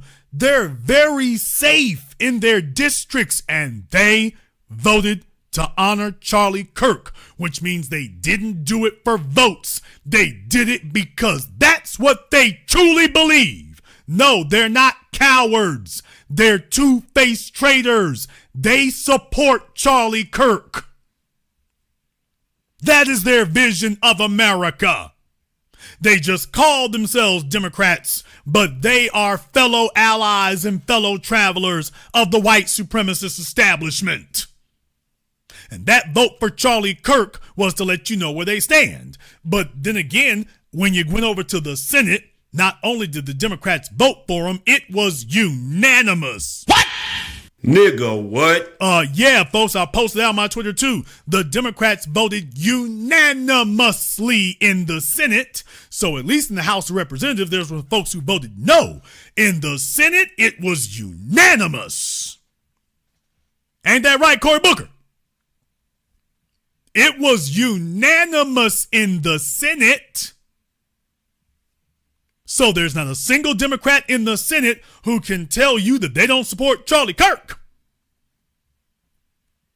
When are you going to wake up and recognize that these folks are playing a game where they claim to you, I'm not with them white supremacists. They get behind closed doors. All right, damn them niggas. Let's go ahead and start voting white supremacy. Here we go. That's what I want you to get through your head there, is that these are not accidental things. So from my perspective here, you know what? Why don't we show y'all all just how serious things can get? Let Trump cook. Let him roast. Let him barbecue. Let him line up the indictments. Go after his political enemies. Can I write him a roadmap? Get after all of them. Give them hell. Go ahead and light all of them up. Let all of them be sitting around scared that there's an indictment with their names on it somewhere. And that even if the indictment does not succeed, you see, having to fight the federal government for 3 or 4 years. Do y'all realize how much money it costs to fight a federal case? People, it costs a minimum of $1 million to fight a federal criminal case. And that's if the government goes quickly. Trump ain't gonna go quickly. So to have to fight them for the next 3 damn years, that will bankrupt you. I don't give a damn how much you got. That'll annihilate you. And that's exactly what Trump is betting on, is that worst case scenario, he sicks the government on them, and that's a wrap.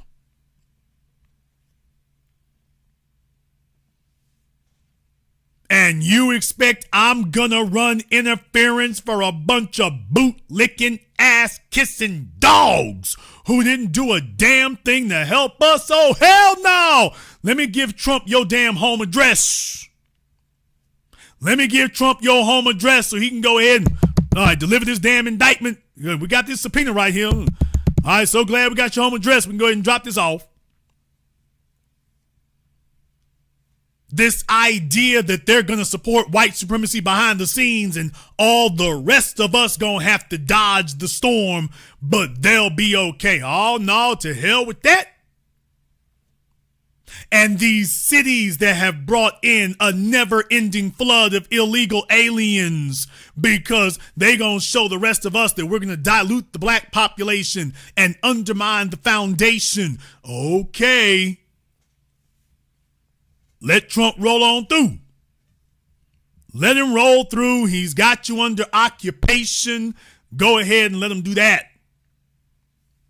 Let him do that. And you got 3 more years of it. He doesn't need Congress. The Justice Department can take care of that. You all gave them enough powers then. Remember when Barack Obama was in office? Barack Obama was supposed to roll back and stop all of the egregious abuses of the surveillance police state that George W. Bush put into place after 9/11. Barack Obama not only did he not roll them back, he increased them. And this game these bastards keep playing, where they sit up here and try to play both sides against the middle, and you vote for a Democrat and then he gets into office and then starts supporting like a Republican. It's like, you know what, why don't we just put in the full throw the Republicans here, and why don't we just go ahead and let them wipe you out? How about that? How about we just put in the most hardcore Republican we can and tell him, you know what, instead of having to play ball with the Democrats, why don't you just go ahead and wipe them on out? Why don't you do that? And see if the Democrats think playing this damn game was so damn funny. Why don't you go ahead and have Trump sit up here and say, you know what, I ain't even going to play with you. I ain't even going to hold you. Let me just sick the FCC on you, the FTC, the SEC, the Justice Department, Department of Transportation. Let me just sick the dogs on you. And we ain't going to wait no years to do it either. I got the power to do it. Supreme Court said, let me roll. I'm good enough. Let me just go ahead and throw the dogs on you. Let them do that. Letitia James sat up there in New York City. She didn't indict any of the cops who were killing black folks since 2013. She didn't do a damn thing. Let Trump and the dogs come on down. Let them dogs sit up here and grab that leg, talking about this is tasty. Cookie! Nom, nom, nom, oh, nom, nom, nom. Let them go ahead and munch on you. You spend the next 3 damn years trying to fight that off. Go ahead and spend the next damn near half a decade trying to fight that off. Because your priority was illegals and Asians. Okay, I need you to hold that and keep that energy. Don't talk about he going after black women. You're Asian, Letitia, remember? That's your base. All right, you got to hold that. You got to hold that, but no, people, I have no regrets. None. But Jason, Trump will target black folk too. Every damn administration targets us. You's a damn fool acting like they don't. Everybody targets us. At least now everybody gonna get targeted. This idea that we're gonna be the only ones getting targeted? Oh, hell no, I'm putting the bullseye on everybody's backs. This idea of an all against all, well, let it be that. If we cannot all be equally comfortable, we will all be equally uncomfortable. And deal with it.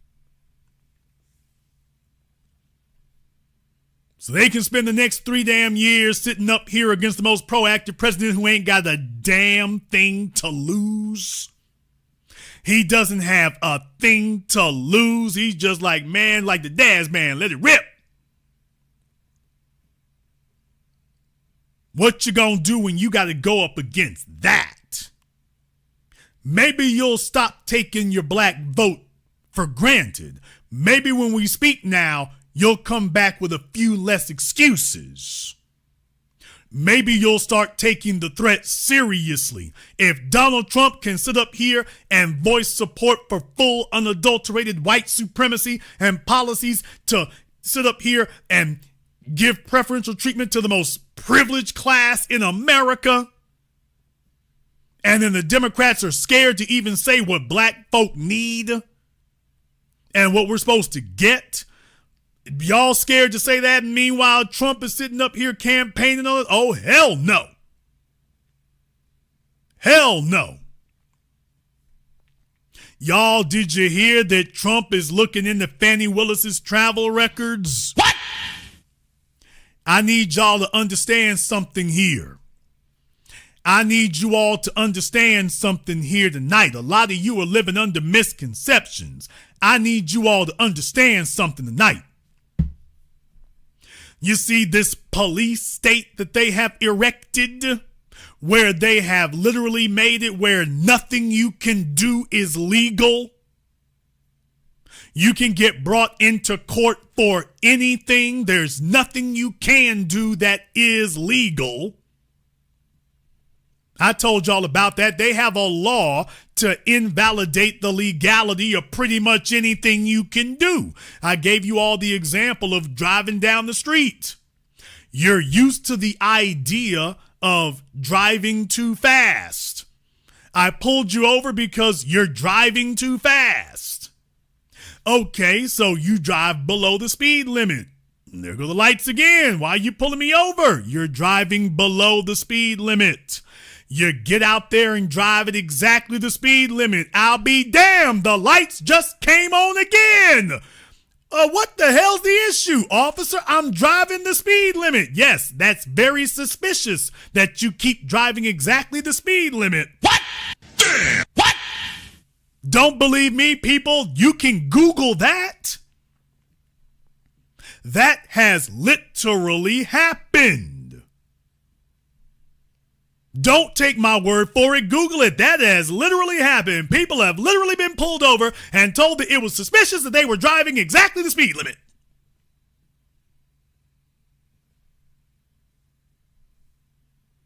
So they've erected a law that will invalidate everything you do. Even if you're abiding perfectly by the rules, there's something in there that can invalidate that too. And they thought it was cute and thought it was slick and thought it was fly and thought it was entertaining. And what I'm telling you all is that, do you understand that they have a way to criminalize anything you can do? It is only that up to this point, they haven't actually been pursuing it.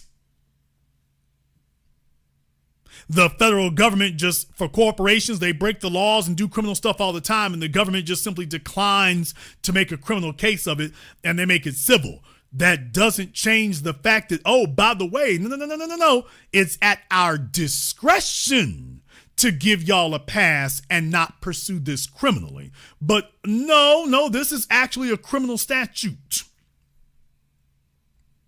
This is actually a criminal statute, and if you ever get somebody in office who says, yeah, the law actually says this is a crime. The law actually says we can pursue this criminally. You've just been assuming because we weren't doing it before that means that it wasn't criminal. No, it's still a criminal statute. It's still there. Still there. And there's going to be a bunch of folks walking their asses in the federal court, and they're going to be walking headlong into criminal statutes. It's like, wait a minute, they don't ever prosecute folk over this. Just because we don't doesn't mean we can't. You've made a misconception there. Just because we don't prosecute it doesn't mean we can't prosecute it. Now, there's the big mistake a lot of folks are making. People, you just saw them sitting up here trying to damn I'm white and I say so on P. Diddy. He got prosecuted under the Damn Me Man Act and nearly went to prison for it. He had to pay millions of dollars to a team of attorneys of a dream team to invalidate the Mann Act. Something you assume wasn't even really valid anymore. And they just showed you this last year. Yeah, it's very much still legal, very much still in place, and very much still criminal, and very much still actionable. Well, I'll be damned. If the Mann Act is legitimate, everything's on the table. All bets are off. If the Mann Act is still actionable, then everything is still on the table. And here's the thing for Trump. Trump is like, I might not get all of you. I don't have to get all of you. I just need to get some of you. It's a mathematical impossibility that I'm going to get all of you. I just need to get some of you. Just some of you. And the rest of you, I'm going to give you so much hell, I might as well have got you. That's what he's doing now. And a bunch of folks are going to walk in the federal court and find out these are criminal statutes. And they're going to be fighting like hell against those and trying to hurry up and get some kind of judgment on this.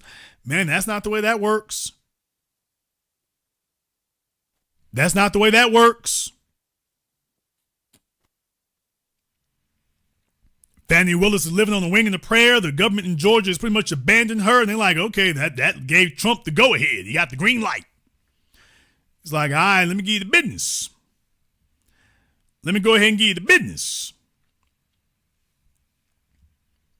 So do not deceive yourselves into thinking that these are not criminal statutes. You telling yourself these are financial crimes. The government is so crooked that they let the corporations do that. Your ass come tiptoeing through and a prosecutor decides, yeah, it's criminal this time. And you're just in the crosshairs. You're just in the crosshairs. That's where you gonna be. That's where you at. Don't you understand there's a whole bunch of folks right now sweating bullets? Don't you understand there are a whole bunch of people right now sweating bullets? You've got the entire government apparatus with their ability to look at everything. They gonna let killers walk. They ain't worried about no damn Epstein files. Come here, James Coney. Let me check over all these damn records. Let me see everything you got here. Oh, let me go flipping through the crates. Yeah, I'm thumbing through this right here. So let me see. Do you got a traffic ticket overdue library book? Did you brush your teeth last night? Damn! I'm checking through all this fine-tooth comb. Fine-tooth comb. I'm going back to the crates. All right. I'm flipping every page in your book. There's got to be something up in there, damn it. Don't worry, if there's nothing in there, I'm sure we can put something there. No doubt that we can put something there. I'm sure we can. People, this is what happens when you allow them to criminalize everything and you told yourself, well, I'm an elected member of the government. I'm part of the party. I'm part of the government. I ain't got nothing to worry about. Our job is to show them that by you erecting this criminal structure that you call a government here for the purposes of grabbing us and penalizing us, why don't we just release it so it can go after anybody? Why don't we just let it go loose in the wild now? Now you're wishing that you hadn't enabled it. You're wishing you hadn't fed it. You're wishing you hadn't nurtured it. Now you're wishing you hadn't done that. And we just gonna sit back and let them feast on you. Let them do what they gonna do. The folks in the media. Bill Maher, we know you worried. Okay, the only point I'm making is that right now, everybody can get it. The bottom line is that right now, everyone is officially on notice. Everybody can get it. Anybody, anywhere can get it. So you can't just sit around and tell yourself, well, the black folks gonna be in trouble there. Well, too bad for the niggers. Okay, that's not the way this works, dude. It's a new day. It's a new day, and now everybody can get it. Doesn't matter what you're doing, doesn't matter how you're doing it, everybody can get it now. And don't y'all see, they didn't make it out of week one. They already screaming. You can talk about tyranny. You can talk about fascism. You can talk about totalitarianism. We've been living under totalitarianism and fascism from the Republicans and the Democrats.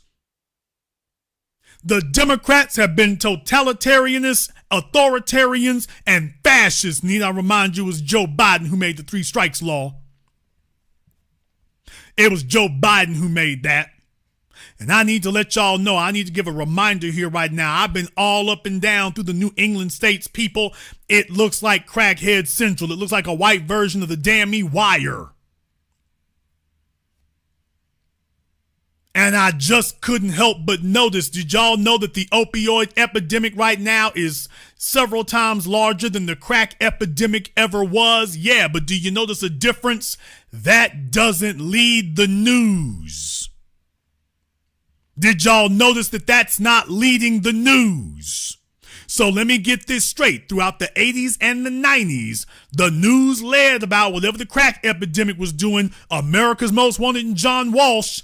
Now white folk are doing it 3, 4, 5 times heavier.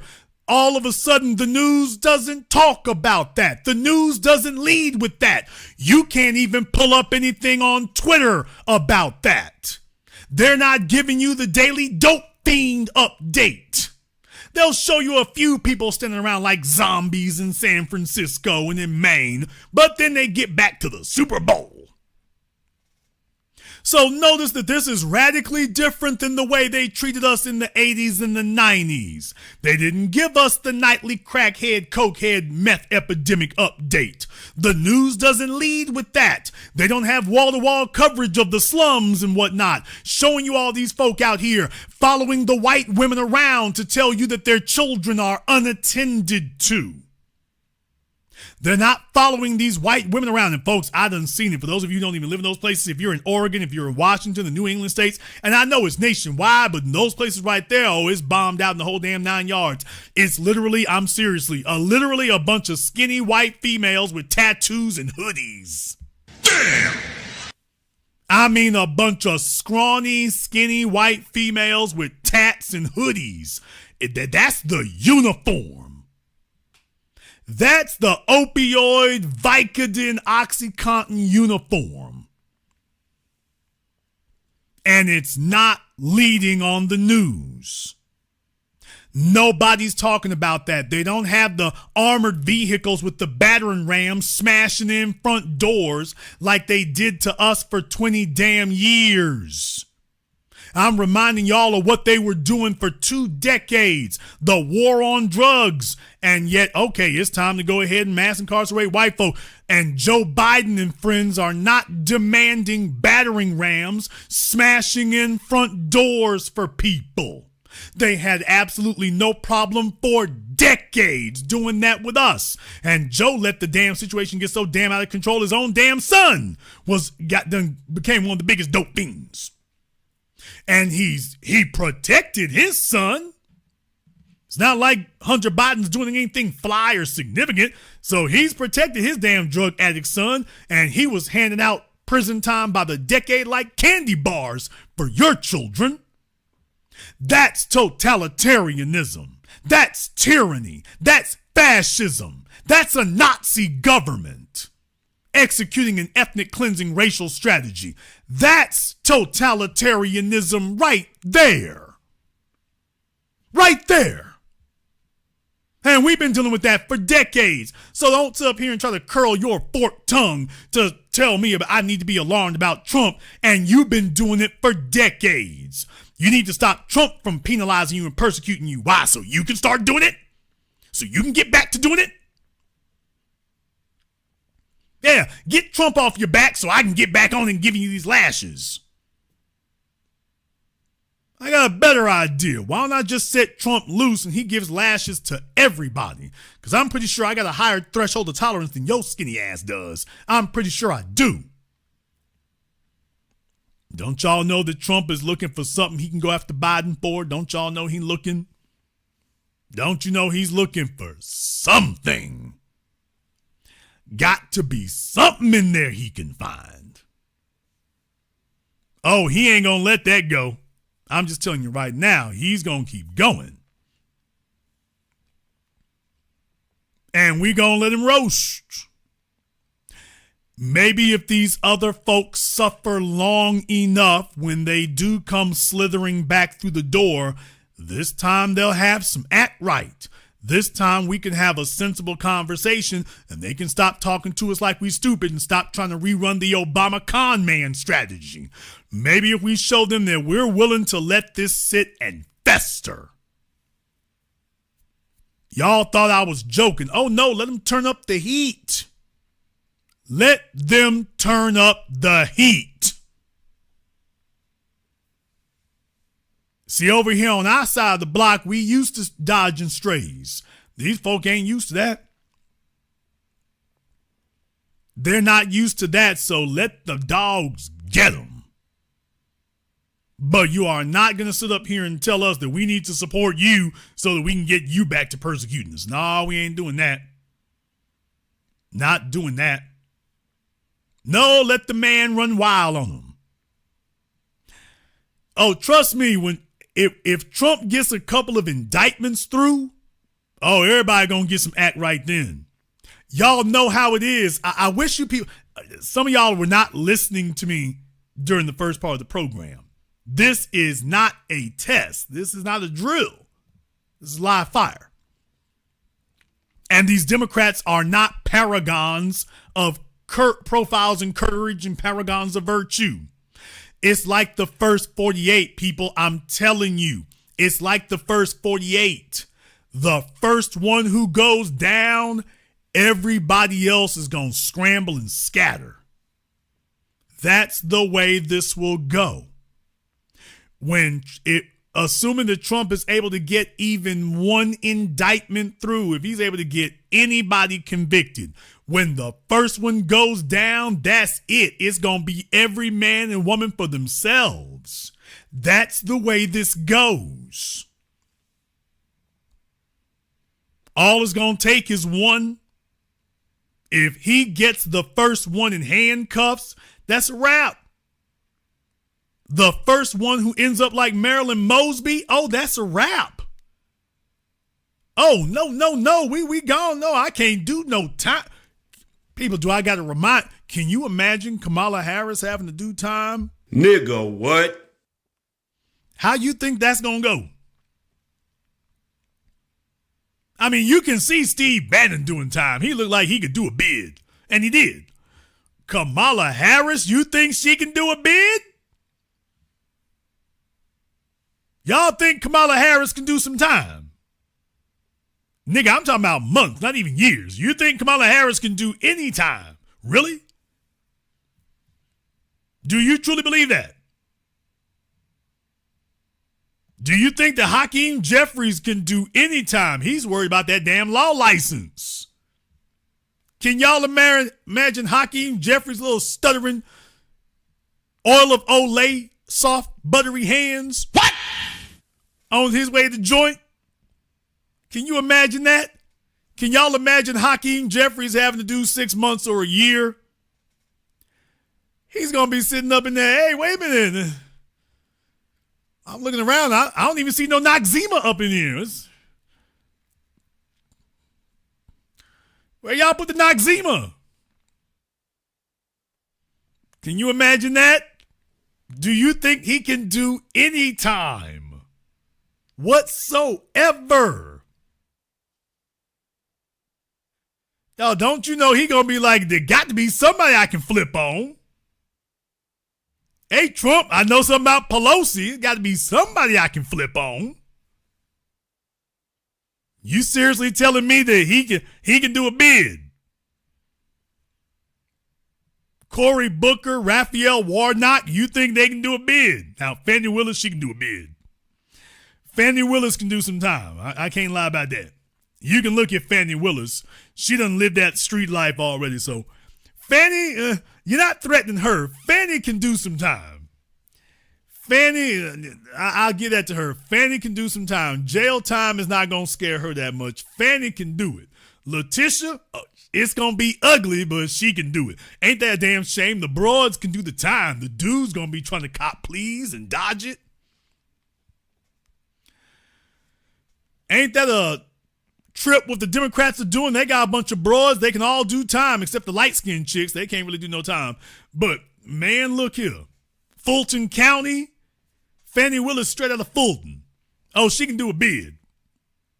Letitia James, big bro, y'all seen them cankles? What? Oh, Letitia James can do a bid too. It'll be ugly time. None of her uniform, none of her prison outfits gonna fit right, but it'll be ugly time, but Letitia James can do a bid. These dudes, oh, hell no. Oh, these dudes, hell no. None of them. If they do, they're gonna be a prison wife. Damn! I mean, y'all know that right there. If they do, they're going to be a prison wife. You know that. Hakeem Jeffries? Oh, no. It can't be for him. He going to walk in with a skirt. So it's, you think he going to be walking in there looking for the biggest, boldest nigga that he can snuggle up to. The same people hiding the Epstein files, and you don't think that's how it's going to go? He's going to look for the biggest, most jack nigga he can snuggle up with. And he won't be alone? Come on now. Cory Booker, need I say more? No. No. The first one go down, he gonna be trying to find somebody he can flip on. He's not gonna want to discuss it. He's damn sure not gonna want to take no chances. He gonna be like, just tell me who you need me to flip on. Just whoever it is. Can you imagine Hakeem Jeffries trying to do weights in the yard? Nigga, please. Come on, folks. Can you imagine him? Can you imagine Hakeem Jeffries trying to do a damn bench press? He'll be that fella on the yard with the barbell that ain't got no weights on it. He's sitting there acting like he's Ronnie Coleman, and the bar ain't even got no weight on it. He's working up a sweat with the bar with no weight. Dude, you just doing cardio.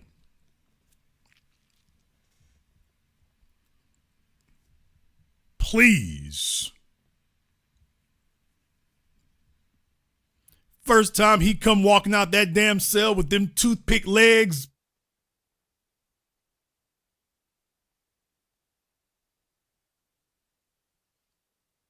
Hakeem gonna break when y'all just say Debo. Soon as he find out who the cellmate is, he flipping right then. He's not gonna make it out of that one. Soon as y'all start talking about cellmate, that's a wrap. He's done. I got to get out of this. So please don't deceive yourselves. It's academic to them now because they ain't looking at the time just yet, but understand me, the first one go down and actually get a bid and looking at some time, the rest of them gonna start panicking. The rest of them are gonna start panicking after the first one goes down. So just understand they got no margin for error. The first one go down, it's all bets off. It's all bets are off. Some of y'all don't remember this. Okay, I guess some of you are young and you don't remember this. Back in the 90s when they were trying to get Bill Clinton over Whitewater, go look that up. Remember they got his buddy Jim McDougal? Not just him. I want to say Jim McDougal's wife. They got them and put them in prison. And then Jim flipped on them. They never did convict the Clintons for it, but no, they wouldn't grab their folk and everybody started flipping. So, hell, we out of here now. When the first indictments went through, everybody started turning on each other.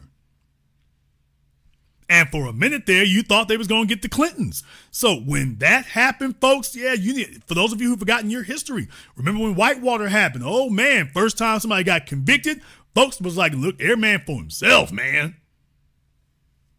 Every man for himself. I ain't doing time for you.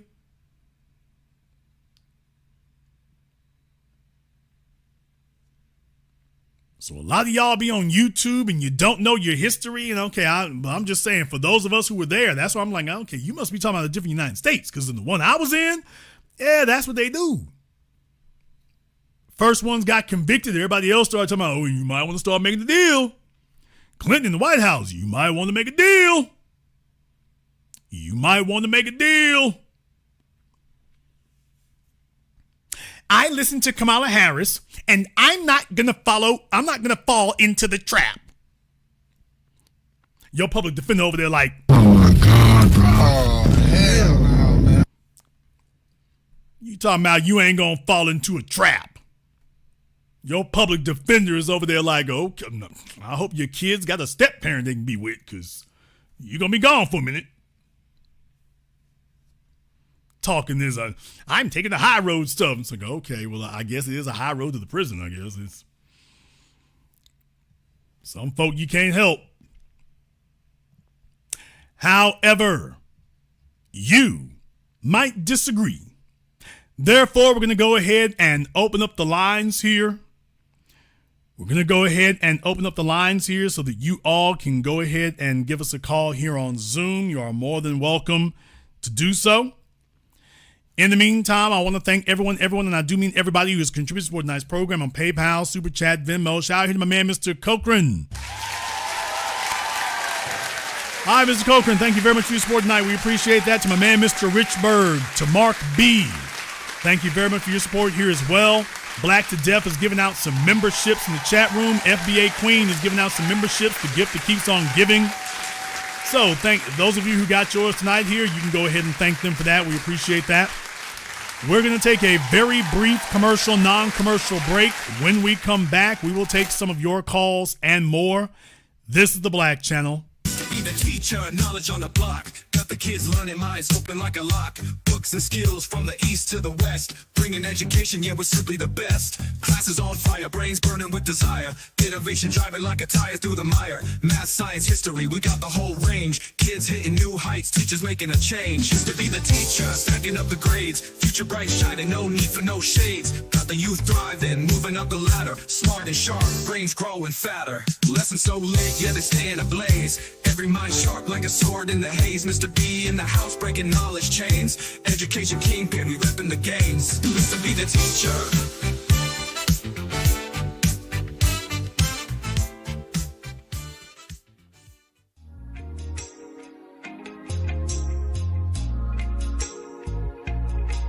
Order yours today to experience all the benefits of Ash Kickin' Body Butter. With skin so smooth and soft, you'll thank us for it. Shop Ash Kickin' online. That's ASHKICKIN.com.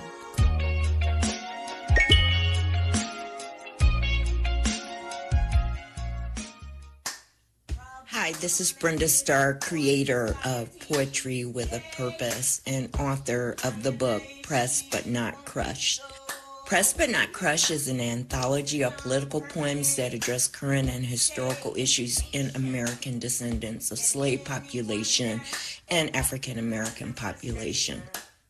The book describes slavery and its residuals, Jim Crow segregation, social depredation, and other relevant issues to American descendants of slaves and African Americans, including the current political climate that does not address our issues.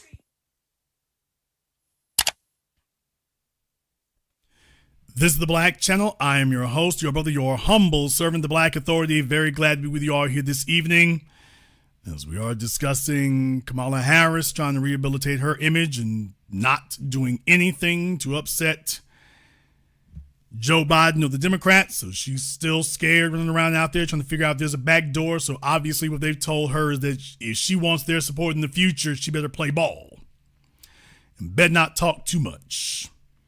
Man, can y'all imagine, just a brief aside, can y'all imagine Hakeem Jeffries in jail with that silky smooth soft skin? Can y'all imagine that? Oh man, he gonna be around the other inmates smelling all scrumptious, feeling all sumptuous and smelling all scrumptious. And I'm like, oh man, can y'all imagine him? Like he can't shake hands with the other inmates because they're gonna be like, this nigga's squishy. Hey, he can't shake hands with nobody. So what's going on with this nigga here? Can y'all imagine that? Oh, that's going to be a hell of a situation for him. That's going to be a hell of a situation for him. He's nice and silky smooth and oh, dude's going to be like, man.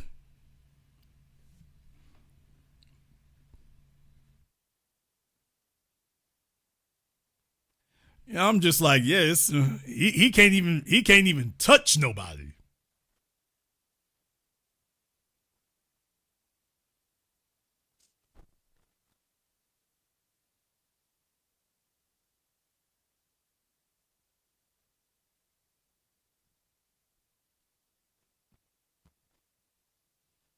Be some dude doing life. Hakeem come by. Oh boy, like, I bet you he smells like wishes and dreams. What?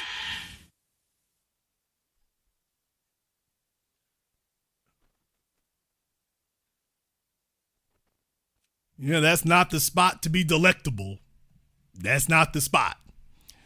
All right, let's go ahead and see if we can jump over here on Zoom right quick. Let's see if we can get my man Onan X up here on Zoom. Onan. Where's Onan up here on Zoom?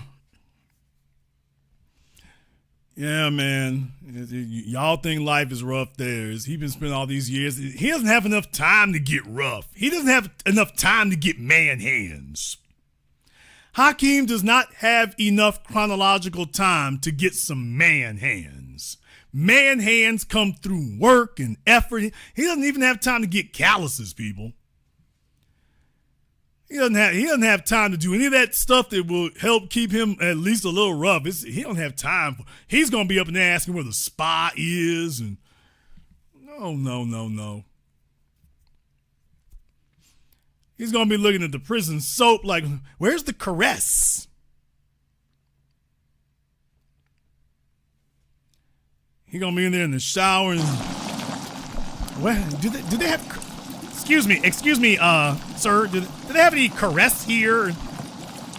They just gave me this strange colored blue bar of soap.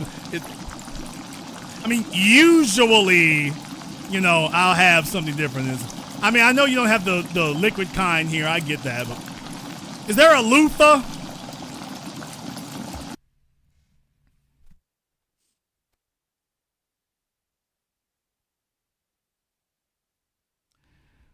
I don't know what happened to Onan. Onan must have fell off or something. Yes, and can I buy a loofah at the commissary? Can I get a loofah at the prison commissary? Oh man, when I get back to Congress, I'm gonna have to tell them we gotta start stocking loofahs in the commissary. It's coming out with a damn bonnet on. All right, I don't know what happened to Onan. He must have been kidnapped. Let's see if we can get Brother Elijah up here on Zoom. Brother Elijah, what's on your mind? Hey, good evening, big brother. B1 to you and the family. All right, Reader's Digest. Look, thank you for tonight's broadcast. It's excellent as usual. You remember what I said a few broadcasts ago? I told you Kamala Harris did not have a Kamala Harris problem. She had a Barack Obama problem. Just like any other tether who would try to run for high office. And this woman is from listening to everything, she's so stupid and dumb, she does not realize that the FBA renaissance has happened already. And you said something very particular just last week when, I'm not changing the subject, but I'm just using your words because it's very, it's very similar to what this situation is, that these white folks, they're not used to us being this way. They're used to just doing it, whatever we want, and we'll forgive them and just let it go. No, we're staying on them now, and we're not letting things go and everything like that. These white liberals and everything like that. Kamala Harris, 20 plus years ago, could have gotten away with saying she's not going to do something that's only going to benefit black people. She could have gotten away with that even during the Obama years, as quiet as it's kept. She can't get away with that now. Well, here's the thing. Yes, sir. What has happened is that when they did that stuff before, there was an argument about what it actually meant. Okay. Well, they don't mean it like that. Y'all niggas need to be patient. We did that through the Obama years. So, there was that running gun battle where, they don't mean it like that. Y'all need them. They gonna do a chess move. That damn chess move. Remember that damn phrase? Of course. Okay, so the issue now is that people don't believe him anymore. Right. You can't use the trick bag language to try to, well, don't worry, we're gonna wink, wink, take care of you. Because it's like, yeah, wink, wink, we don't believe your ass. Right. That's the issue that they have now. They can't lead you on because nobody believes them. So Right. what that really means is you're going to have to work 10 times as hard to convince folk that you can be believed on anything. But you can't pull the bait and switch anymore because the audience already is expecting you to lie, and they're already saying, we don't believe you. That's Yes, sir. the reason it's so hard to get anything to move. Right Yes, there. Sir. Yes, sir. I'll let you have the last word. No. Hey, brother, thank you, because you said something that was very important. That this woman is trying to see if the ground is fertile, and you read all of those non-endorsement lists, okay, and it was obvious nobody wanted this woman. Professor Black Truth said the same thing. Joe Biden did not have a Joe Biden problem. The problem where he was failing in his presidency, it was what to do with Kamala Harris. And you proved that again. And in the words of the late great Dr. John Henry Clark, there's a revolt in the slave quarters, and I'm gonna land my plane right there. Thank you for giving us a call tonight. Let me see if we can get. I got iPhone up here. Let me see if we can get iPhone up here on Zoom. I got somebody on iPhone here on Zoom, folks. Make sure you have your camera and microphone turned on just so we don't have any trolling issues. Nobody else is going to see you except me. But just to make sure folks not calling just to troll or anything, just make sure you have your camera and your microphone turned on for me here. I can give you 5 more seconds, whoever iPhone is. I can give you 3 more seconds to go ahead and resolve that, but then we got to move on. We're not going to stop the program all night. I can give you 1 more second here. Okay, they are going to take the rest of the weekend off. Let's see if we can get King Spider up here. Let's see if we can get King Spider up here. King Spider, I don't see anybody here. So if folks are looking to troll tonight, it's not going to work out very well. So let's go ahead and see if we can get a light on or something just so I can make sure folks are not playing around with us, brother. Don't worry, nobody else sees you except me. I'm the only one who sees you, but if I can't see you, I can't wait for you. I can give you 5 more seconds, and then we have to move on. King Spider, I can give you 3 more seconds, and then we're going to have to move on. All right, King Spider, I can give you 1 more second, then we have to move on. All right, King Spider is having issues.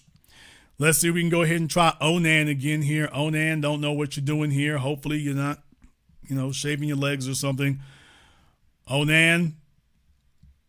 Okay, Onan might be distracted otherwise. I don't know. He might be giving tips to Hakeem Jeffries. What? Not really sure what's going on. So he might be trying to do that right quick. Let's see if we can get John up here on Zoom for us. All right, John, what's on your mind? Nothing. I just wanted to I was listening to your show earlier. You're talking about Kamala and all that, and I think you're off base on a couple of things. Okay, enlighten us. Well, first of all, I don't think that I think Kamala is just, well, not that she is dumb or anything like that. I think that, or rather, not afraid of Joe Biden, but she's just kind of an idiot, I don't think she's gonna do anything that's gonna hurt her in the future, right? And she's not gonna speak out because that's not who you get through the Democrats. That's not who you get through the Republicans either. That seems a little contradictory to say that she's not going to speak out. If she's not speaking out because she's obviously afraid of repercussions.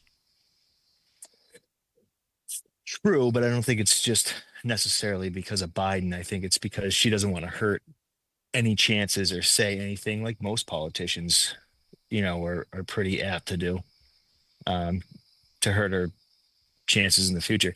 I don't think she has one, but I think that's probably where she's coming from. And, the second thing is, let me go ahead and deal with that right quick. Tell me when she's ever stood up to Biden. Tell me when she's even been critical. Even now with the election long over and whatnot, tell me one thing she said. Nancy Pelosi has been far more critical than Kamala Harris has been. Kamala literally was asked by Joy Reid and literally evaded the question. Why? What is the incentive or the rationale for evading it at this point? What do you have? If you're not afraid, what is it you have to either gain or lose that's leading you to evade such a basic question? Well, she went along with everything in that administration, right? She backed everything. She can't go against it. So now she just sounds like an idiot if she does. Why not? Why can't she go against it now? Because she backed everything that they were doing. It's like, I'm talking particularly in terms of, the issue in Gaza and all that kind of stuff, which I think really sank her. But she can't go back because she didn't speak out against it then. She went along with the administration and toed the line for them. So I think plenty of folk have done that. John McCain did that in 2008 with George W. Bush. So I think a number of folk have done that. Hillary Clinton, of course, on the Iraq War. So I mean, folk have done that there. And in her case, she hasn't really. There weren't a bunch of issues that she was the front person or representative of. And by her own admission, well, she was kind of somewhat had a little bit of an issue about the way Israel was doing things. But I mean, yeah, she didn't really say anything against it. But if she wanted to distance herself, this is the time to be doing it. What does she have to lose now by distancing herself from it now? And honestly, to be fair to her, I don't think that she could string together a coherent sentence that would be critical enough of him. Honestly, I really don't. Something that people could identify with and be like, oh, yeah, that makes sense. I don't think she could come up with it. I understand about Kamala Harris and the goofy word salad thing, and I understand that. I really do. Here's the problem. Kamala Harris does not have a word salad problem. What? She doesn't. Kamala Harris has a word salad problem when she tries to evade something. For the stuff that she actually believes, men can be women and let in all the illegals, and I'm not going to do anything for black folk. Well, there wasn't no word salad there. She was straightforward, articulate, didn't stumble over anything. She's perfectly articulate for the things she believes. Her problem is when she's trying to bamboozle you, she doesn't really know how. That's when she starts stumbling with herself because she's trying to find just the right way to word this to thread that needle. But for the stuff she really believes in, she has no problem articulating that. Well, I also think the second point I was going to make is it's almost a waste of time to even be critical of her because it's not even her. She's picked for a certain reason because you're going to get a milquetoast person no matter what. Biden was milquetoast. Obama wasn't milquetoast, but when he ran at least, but what he turned into was milquetoast, right? He didn't affect any sort of real change or anything like that he promised. So this is who you're always going to get. So complaining about the specific candidate is almost a waste of time at this point. It's really about the system and what the system allows you to vote for. Yes, but the issue is that the system is very good and very adept at dressing up their usual disguises and their usual cons in a new outfit, repackaging them. So if we're not consistently reminding people, they will think people's memories are short. Attention spans are shorter. In a few years, they've been through so much and so many things that they'll be just like, oh, well, maybe she's turned over a new leaf. So you don't have the luxury of forgetting.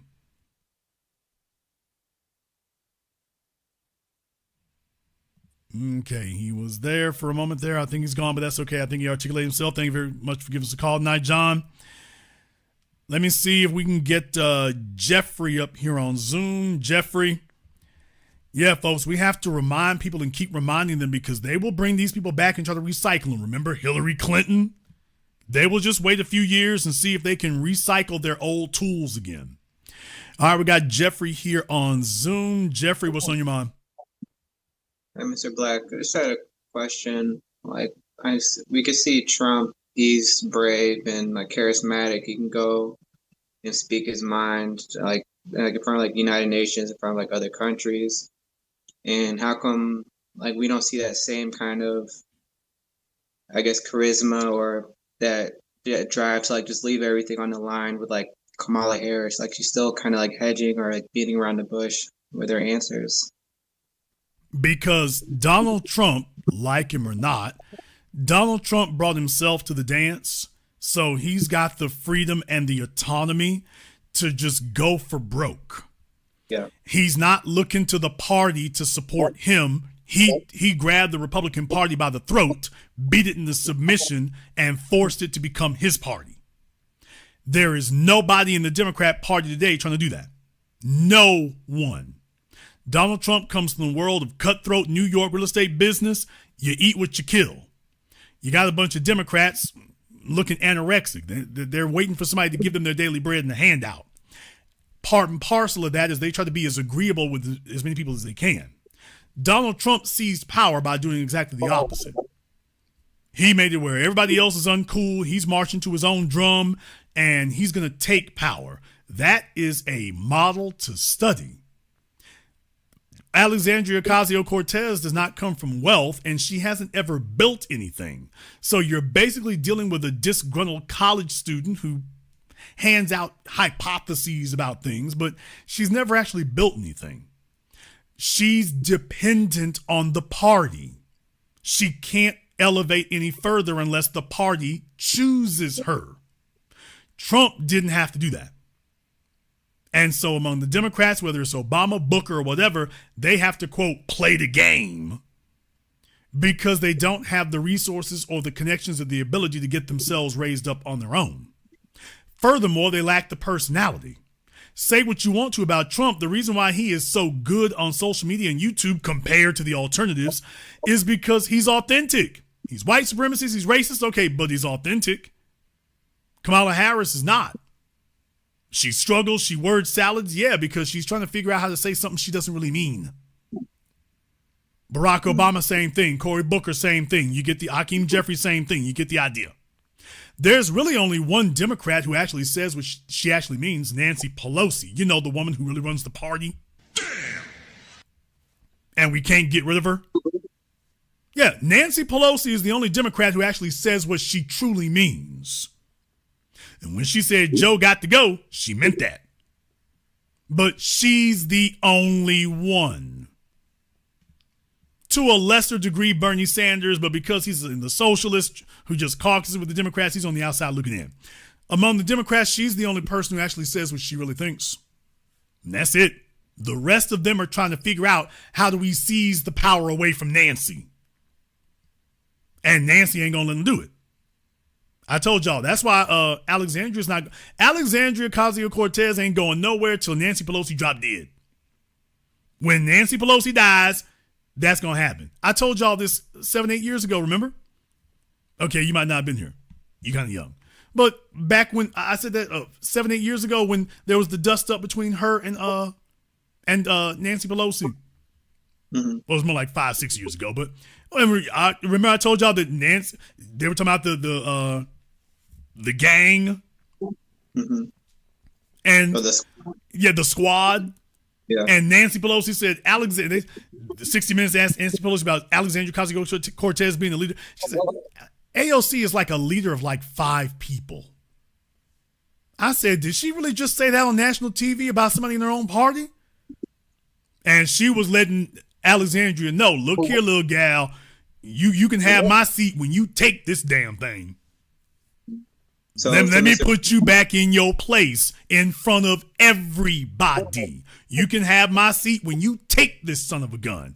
And that was it. That was the last time she did anything. Alexandria been waiting for Nancy to get the hell out the way because she can't rise.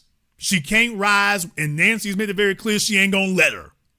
So you can be useful with your little gang of malcontents over there, but you ain't gonna run nothing so long as I'm here. And Nancy is just sticking around now despite AOC. Because the bottom line is if AOC rises, we know Nancy's out. We saw this happen with the Clintons. Barack Obama rose, the Clintons were immediately out. What's his name? James Carville and their whole damn gang of little henchmen. Barack Obama came to power, they were out. They were out right then, right there, and they've never been able to get back in. Nancy Pelosi ain't trying to go out the same way.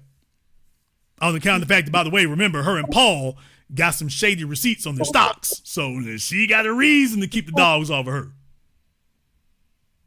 So do you think for like I guess the Democrats, it would take like another outsider like Trump, who someone who's not gonna like toe the line, but just want to march at the beat of their own drum, kind of shake things up for them. Well, look, AOC knows how to talk to people. So she's not one of these octogenarians who just sounds perpetually out of touch, very awkward to speak. So she knows how to talk to people. She knows how to talk on social media. She's young, so she's very, very fluent and adept at that. She's very quick and very fluid. That's great. That's wonderful. And that's been her saving grace. It's not like she raises tons of money, but she's able to communicate with the people very well. She's not really awkward like a lot of these other folk are. That having been said, her appeal is strong among the folks who like her, but that's not the majority. So she's going to have a ways to go. The problem with AOC is not AOC's ability to speak, it's her policies. That's where she runs into trouble. The worst thing the Democrats can do is go back to New York or California for their next candidate. Trump is basically running as a Floridian. He's not running as a New Yorker. His whole home base is out of Florida now. So he has left New York City alone, and he basically is running Florida. And Florida is now running the damn nation. If the Democrats go back to their usual haunts of New York and California, they will be at a disadvantage. The New York politicians and California politicians are on some really crackhead weird stuff, and they're out of touch. And AOC is not going to be able to repackage this and re-articulate this to make it sexy and cool. That's the issue. She's a nice gal. That's wonderful. But you're not going to repackage this. You need somebody whose head is out of the damn clouds and in reality. And she's not there. So you think someone who could like talk like, economics, talk about, all the financial stuff? Of course, another Bill Clinton could do it. Absolutely. Yes. And that's what the Democrats are missing. The answer to Donald Trump is another Bill Clinton. For those of you who were not there in the 90s, the Democrats were in the damn doldrums. Ronald Reagan was the man. He came from Hollywood. He had the look. He had the swag. He knew how to talk to the camera. He looked presidential, even though because he's used to playing parts. And even his lame-ass vice president was able to win after that. 12 years of Republican dominance. Then you had this governor out of Arkansas show up. And for those of you who don't remember, go look up their campaign commercials from 1992. Look them up. Bill Clinton and Al Gore, they called themselves the New Democrats. What did they run on? We're going to cut government waste. We're going to be tough on crime. So these people talking about you can't run like Trump and win. Bill Clinton ran like Reagan and won. On the issues that mattered. So the stuff that y'all are being real wacky about, he stopped doing that. Go look at their campaign ads. They said they're the New Democrats. Later, folks started calling it derisively neoliberals. That's where the neoliberal thing comes in later. But they said we're the New Democrats. That's the guy you would need now. And it wouldn't have to be on Titanic issues, to be totally honest. Don't try to put an abortion clinic on every damn corner. If you're going to do government spending, it should be on housing to bring the prices down, although you have a vested interest in not doing it. Things like that. Stop trying to shove everybody in electric cars and take away their gas cars and their gas stoves. Stupid stuff like that makes people say you're out of control. Don't have boys trying to play in girls' sports. These are areas where they're just so ideologically entrenched. These are issues that don't gain them anything outside of New York and California, but they're willing to die on those hills. And at that point, Trump starts looking rational. There's the issue. You become so extreme on minor issues that other folks don't even care about. Okay, that leaves Trump looking rational. So if you had a Bill Clinton type Democrat who was down to earth and was on some real issues that really matter, yeah. And right now, the closest thing they have is Josh Shapiro. I don't know how well he'll be able to pull it off. I guess we're going to find out. And that's it. But the other thing is, one more thing, Bill Clinton was comfortable in his own damn skin. Gavin Newsom is a fraud. He just looks phony. I don't know if Josh Shapiro can pull it off, but one more thing, Bill Clinton seemed authentic and he was comfortable in his own skin. Donald Trump's got that too. These folk looking phony, people can see that if they have no choices, they got to vote between two phonies, they'll choose a phony. But if they got a choice between one who seems authentic and one who isn't, we see how they're going. You see what's happening. Yeah. All right, Mr. Black, I appreciate it. Good. Thank you very much for giving us a call tonight. Yeah, like I say, it's not because Trump's a genius. It's because the other side looks phony and fake, and they're saying all kinds of weird, crazy, wacky stuff here. And they want this dude with a beard going to the bathroom with your daughters. And it's like, okay, well, I know Trump is squashing freedom of speech right now, but y'all want this dude with the beard in the bathroom with my daughter. Oh, wait, that's problem number one. Trump and free speech, that's problem number two. Can we get this nigga out the bathroom with my daughter? So when you allow that to become the discussion and use Kamala Harris, what's wrong with that? And why he identifies as a woman? Okay. And that just means that you've been to too many freak-offs. Folks, when you start talking like that, all that means is you've been to too many freak-offs. You're from New York, you're from California, and you start talking like that, you've been to too many freak-offs. You're sitting there all bug-eyed and crazy. Your sexual rap sheet is out of control. Your body count's crazy. Yeah, you've been to too many freak-offs. And you're coming back to the rest of us with the freak-off talk. What you mean we can't have boys in the girl bedroom? I mean, it's not going to be that many girls who come into contact. The number is so small. Don Lemon talking that mess. Don Lemon talk. It's okay for the boys to be in the girls' bathroom and the girls and the boys the rest of the girls because, oh, there's just so few of them. There's not a lot of transgenders that'll be going in the bathroom with your daughters. There's just so few of them who do it. So that's their defense. Well, it's not like there's a lot of them. Okay, so how many are acceptable to go in the bathroom with your damn daughter then? Don Lemon says it's only one or two of them will be up in there. Well, it's just going to be one or two. That's not a crazy number. It's just one or two. At that point, Trump starts sounding rational.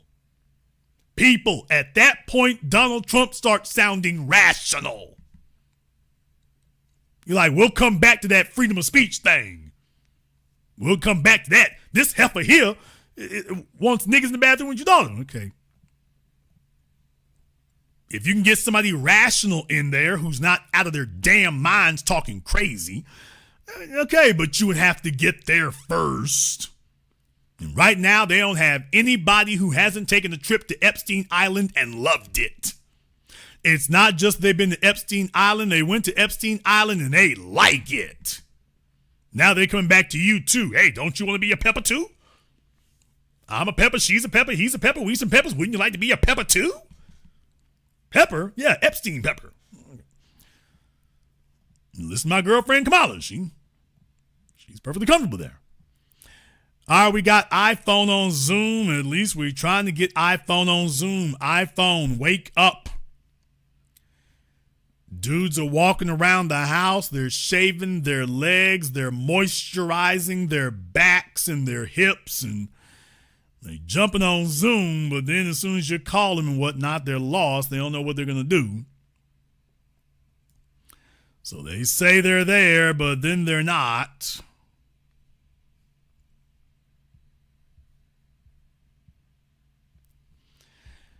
I'll give you 5 more seconds here, iPhone. Then we're going to have to move on. I can give you 3 more seconds here, iPhone. Then we're going to have to move on.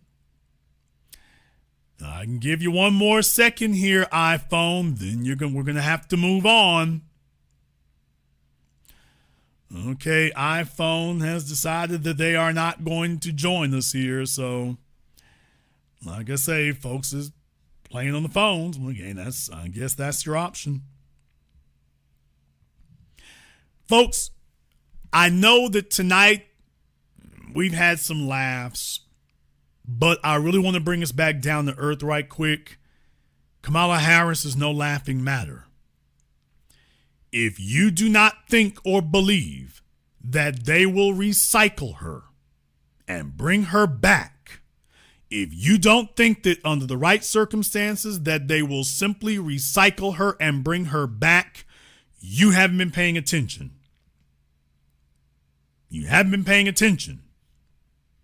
They will recycle her and bring her back if they can. If they can do it, they'll bring her back. If there's nobody else available, because folks, the thing is, they got all the dirt on her. This is what the Epstein files have taught us. If you're not compromised, then the structure doesn't trust you. If the structure doesn't think that it has the ability to pull the plug on you at any second, the structure doesn't trust you. So you see, the only way that they're going to help you up is if they've already got the goods on you to tear you down. If they don't already have the goods on you to be able to annihilate you at any moment, they ain't going to let you in. They're not going to do it. Not going to do it. That's the point. In the chat room, Barbie needs to give us a call on Zoom. Barbie needs to give us a call on Zoom. So glad you said that. And by the way, Claudette, it looks like you agree with Barbie, so Claudette looks like she agrees with Barbie, so I'm not sure about that. Might have to have Claudette do that too. Oh, Barbie, that was not a request. We do not request your presence here. Please understand that. So that'll be an issue. No, ma'am, that was not asking you to. If you have a dissenting opinion to the extent that you want to type it in the chat room, remember, you don't get to stay in the chat then. You have to call up and explain to us the error of our ways. Now, I don't know. Maybe you Hakeem Jeffries here in the chat room. What? And you're trying to explain away some of them conflicting feelings you're having. You might be having an issue where you are trying to explain away those conflicting feelings when you get around other females and whatnot. I'm like, okay, but the bottom line is when you start saying stuff like this, oh, no, you have to explain that. You have to explain that. Now, folks, here's the thing. Here's the thing about that. I want you all to understand here that it's a new day in that regard. It's a new day in that regard. So it used to be a time when folk could just say crazy things and they could just say silly stuff and they could pretend that they were the majority. Now we're in a day and age where folks say things like that and they can immediately get called out, and what you see is they immediately back down. They can't defend their nonsense. They can't defend their silliness.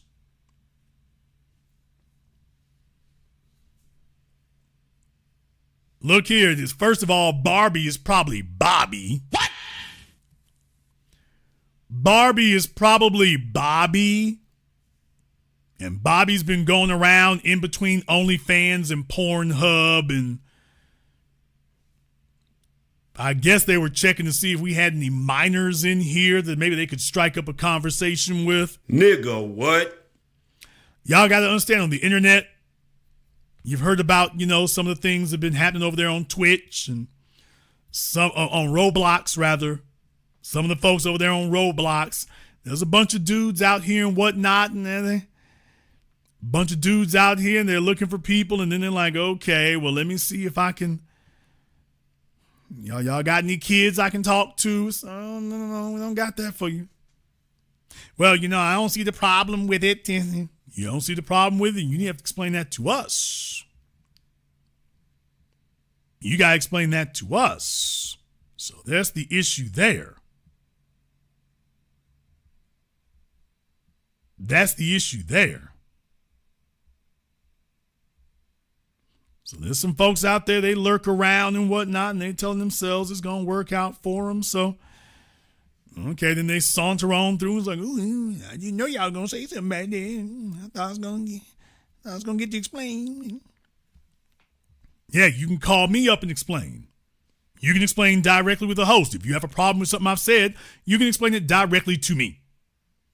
You can explain to me why you want to bring your goatee and your beard into the girls' bathroom. Barbie or Bobby can explain about why they want to bring their goatee, beard and their unshaved hairy legs and their baritone into the girls' bathroom. Why is that so important to you, Bobby? Simple question. All right, let's go ahead and see if we can get back over here on Zoom. We got Jay on Zoom. At least I think we do here. Okay, Jay is in a dark room. So, Jay, you have 5 seconds to correct that. Jay's in a very dark room there. So, he's got 3 more seconds to correct that. And this will be the last call tonight. Okay, Jay, why are you in such a dark place, sir? Unmute yourself, sir.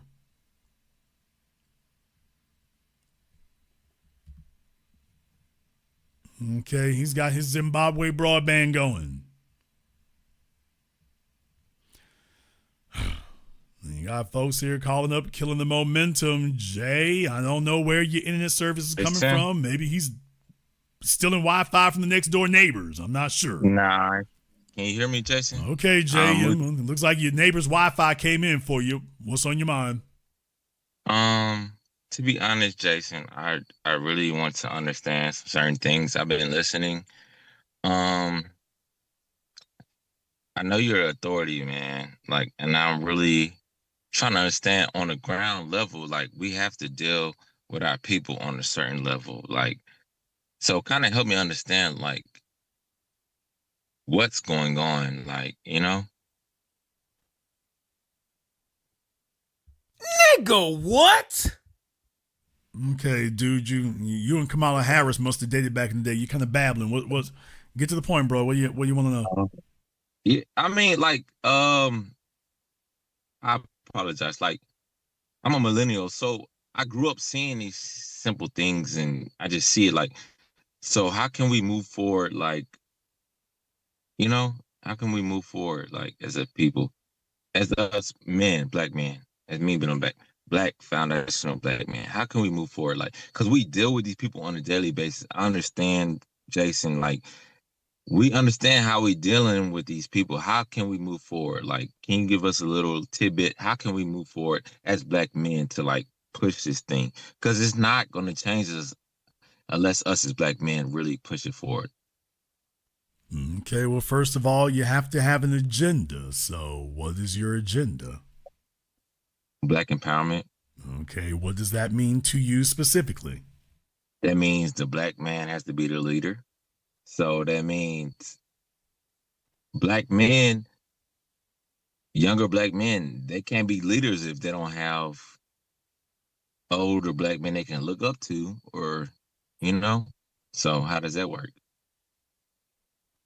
Okay, well, first of all, where are the areas that you think the black men are not leading in? First of all, you got to lead in your household. Or if I'm wrong, you can correct me. I think it starts in the household. Okay. How does a man lead in the household? You lead in the household by being there. Okay, so being there makes you a leader. I didn't say that. I say you start. That's literally what you just said. All I'm doing is asking questions. I'm repeating your words. Okay, so, yes, that's literally what you said. I'm just repeating you. Okay, so once you're in the household, you become the leader in the household. So, okay, well, being present doesn't make you a leader any more than just being present for football practice makes you a quarterback. And I agree with you. Right. So I agree with you. All these areas where you think the black men are not represented or not leading, you can start there. Mm-hmm. Yeah, and I agree with you, man. But there's a question like, if a lot of brothers, right, they have a father in the household, but maybe the father's not guiding them the right way, and then they turn 18, 19, 20, 21, and there's no guidance, can we correct that a little bit? Okay, well, first of all, your parents can only teach you so much. The rest of that you're supposed to figure out yourself. Even if you have, quote unquote, the best parents in the world, they don't give you everything you need. At some point, you're going to have to define your life for yourself.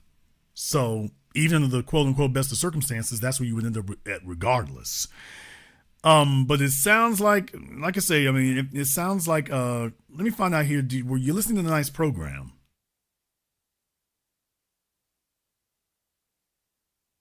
Okay, his neighbor's Wi-Fi must have gone out again.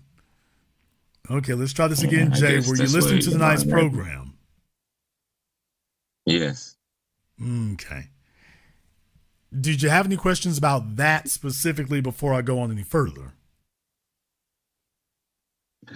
Yeah, but it's just like in general, like we understand what I don't want to put it on nobody else. I just want to put it kind of on me, on our generation. Okay, well, yes. First of all, if you're going to put it on your generation, the first thing is you have to have an agenda.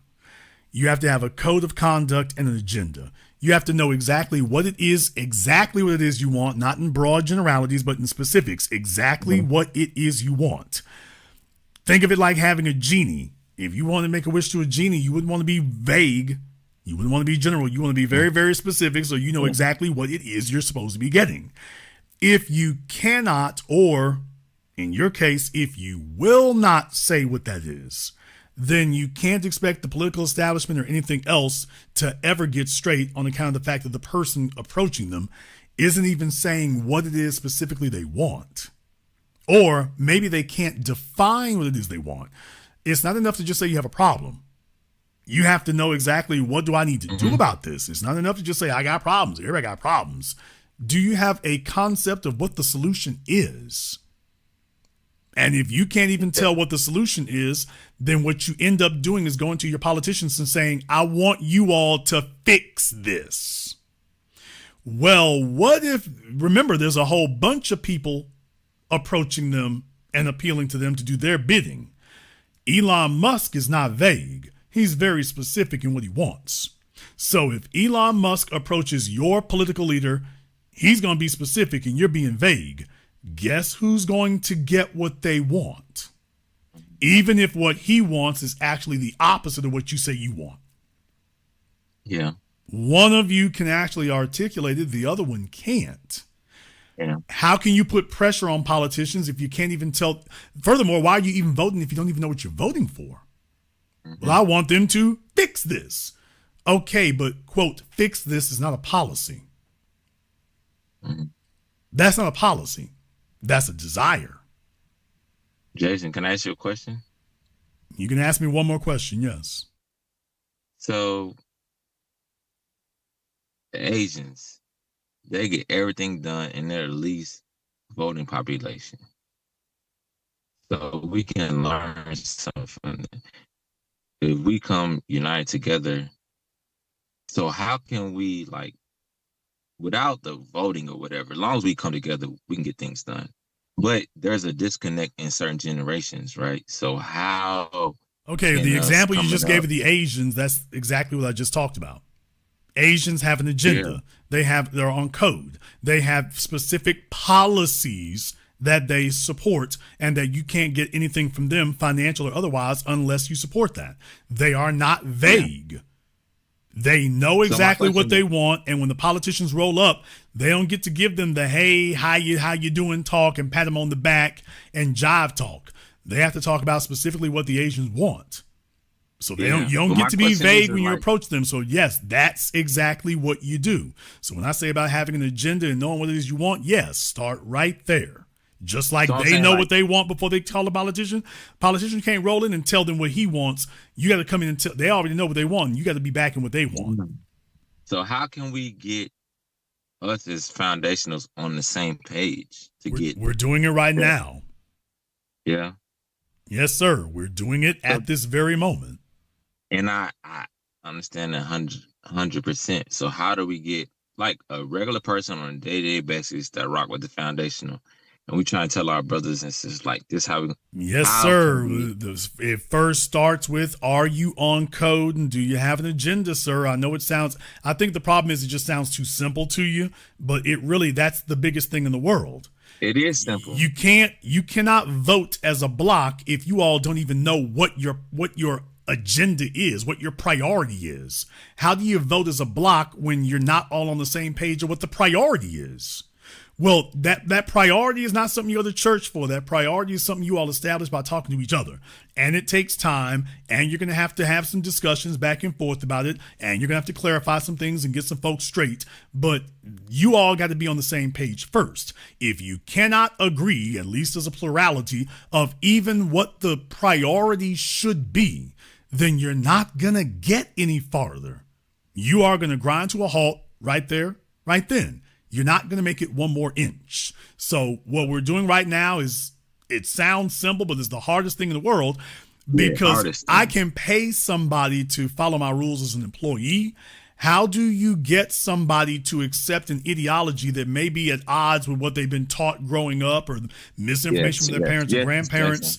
So that's the intellectual. That's the intellectual hand-to-hand gladiatorial combat that you have to engage in to get folks straightened out and to get them debunked to those things. So the next question, like, if we're doing a hand-to-hand combat with our people to get them on the same page, how do we know? Because we don't have unlimited energy. How can we know to, like, okay, we can deal with this person instead of the next person? When it comes to our brothers and sisters in the FBA community, like, how I think at this point right now, the bottom line is the folks who are interested, they're engaging. The folks who are not, they're just dismissing it out of hand. So the folks who give you the dismiss out of hand thing, that's it. Don't waste your time with them. The old niggas, don't waste your time with them. The blue-haired folk who chasing zaddy and bull septum rings in their noses, don't waste any time with them. Yeah. The folks who identify as LGBT first and everything else got to go through that, don't waste any time with them. So that's the first thing. That's really the biggest thing. Thank you very much for giving us a call tonight. Let me see if we can get Richard up here on Zoom. Let's see if we can hear Richard. I don't see anybody on Zoom here. I'll give you 2 seconds to get that straightened out, and then we're going to have to go ahead and get on, folks. Matter of fact, I'll probably make this the last one here tonight, one way or the other. We got to take time with the millennials, y'all. We got to take time with that. I need you all to understand something here. There's a reason why I don't let the audience run my program, because when we talk to the young folk, it's a whole lot better to talk to a millennial for 10 minutes than to talk to the old niggas for 1 second, because these younger cats, he's asking questions, he's actually going to consider it. You talk to these other folk, they just like, I know it all. So there's a reason why I will always talk to the folks who are younger than me. That's a place where you can actually make some headway. He's not asking because he wants to be defiant. He's asking because he actually doesn't know. Y'all want to sit up here and give years to folks who already think they know it all. No, it's much better to give those years to folks who are like, hey, I really don't know. What do I do? He actually is going to listen. All right, we got Richard here on Zoom. Richard, what's on your mind? I kind of missed the comment because I was waiting. Yeah, he was genuine. That was a young man. He just wanted to know. And it's really on some of us old heads. We let it get so jacked up that he hasn't seen what is right. This isn't our first rodeo. We came out of slavery, totally torn up families, children sold, wives sold, husbands one place, things like that. And we built strong families and built the Black Wall Streets. And we can do it again. I don't know. I know you probably described it to him. I was off the line a while, but we had social engineering for the past 70 years on our families, malicious social engineering.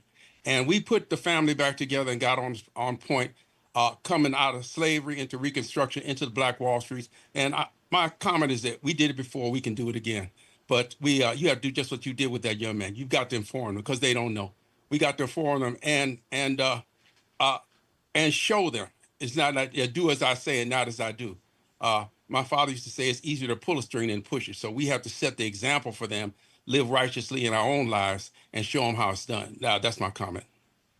Yeah, and that's where our time needs to be spent. So when we're talking about Kamala Harris, I try to do multiple things at once. It's like juggling cats. Jason, what? You're trying to do multiple things at once, so we have to do some history and some up-to-date and some news and to remind you, and oh, by the way, Kamala Harris is still circling around out there somewhere. Don't forget about this. So, yeah, there's multiple things we have to do at once. And for the younger folk who, for example, they were either little kids or not even born when some of these things were happening. I mean, folk, we're 20 years since Barack Obama first came to prominence. He got elected in 2008. Do you realize it's been almost 20 years since the 2008 election? So a lot of us might have been younger people and witnessing that, but it's been almost 20 years. It's been a quarter of a century since 9/11. A quarter of a century since 9/11. I know you were there for it. We saw that and witnessed it, but it's been a quarter of a century since then. So it would be you and I witnesses. We saw it, but who's been catching these other folk up to date to keep them on code about it? Do they even know about the Patriot Act? That's why you got to do documentaries, because for the people who aren't alive, they're spinning lies right now, spinning history lies, lying about who was it? In real time. Orwell said, if you control the past, you control the future. And that's what they're doing. They are lying to them in real time, rewriting this stuff in real time. And if nobody says anything, that's why I showed y'all Charlie Kirk's racist ass literally sitting up here talking about Trayvon Martin hunted George Zimmerman down. We're not 20 years from Trayvon Martin. We're 1 decade. And do you see what they're already doing? And he went to colleges to kids who would have been 8 or 9 years old deliberately to lie to them and deceive them. And by the time are they going to go look up what actually occurred? Do they even know how? Why would they do that? They got a bunch of other stuff going on. So they're going to take it that if the school brought this guy, think about this for a few moments. So you're talking to a kid who's 17, 18 years old. Your university has brought a guy who's 31 years old. Well, do you realize to an 18, 19-year-old, they must assume, well, he must know what he's talking about. Why else would the school bring him here? So if he's disputing what I'm saying, well, he must be right. After all, why would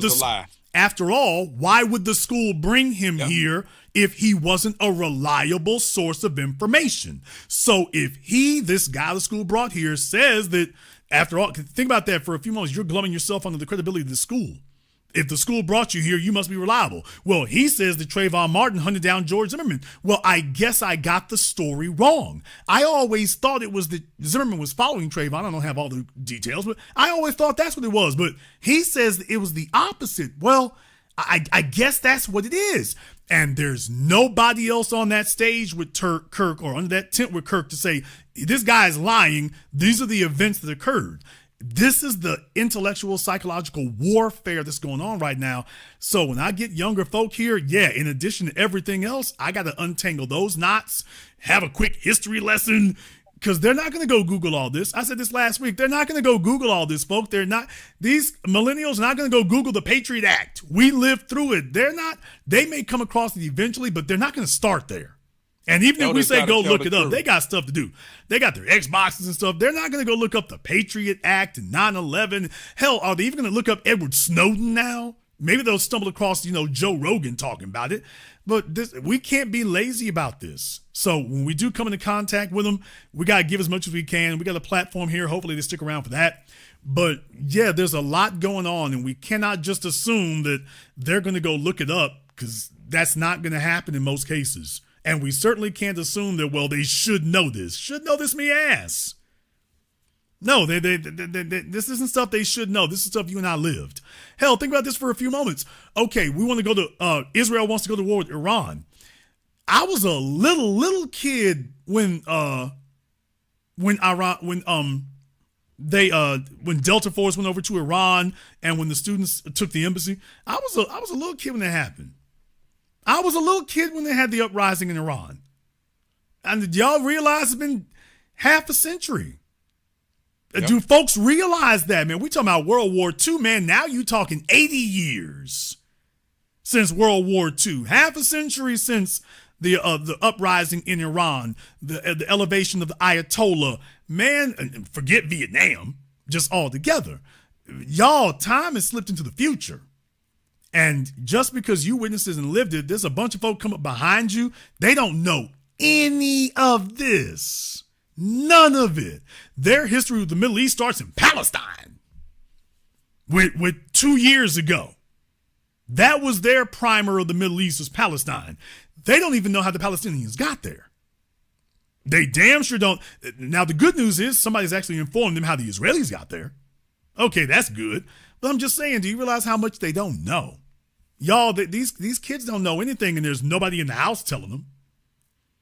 So if they come here across us, yes, we need to take some time because literally they don't even know what the stakes are. They don't know what's going on. And you have a media apparatus that is hell-bent for leather to lie to them and deceive them on every level. And they're not even being subtle anymore. Now they're just lying about things, just outright lying. It's not even distortion. It's just that stuff that didn't even happen. Trayvon Martin was following George Zimmerman. What the hell? This is where we are today. So when you talk about Orwell and the Ministry of Truth, yeah, this is where we are today. Only we're beyond doublespeak. Well, I mean, I guess to a certain extent, what do you say? It's the opposite of whatever they say. Hell yeah, now try untangling that. I'll let you have the last word. You're doing a great job, and keep on putting out the information and a lot of, if you have sometimes talk more about strategies, I think a lot of those things you have to do behind the lines. You know, you can't really put that out on the air, but in terms of strategies for going forward.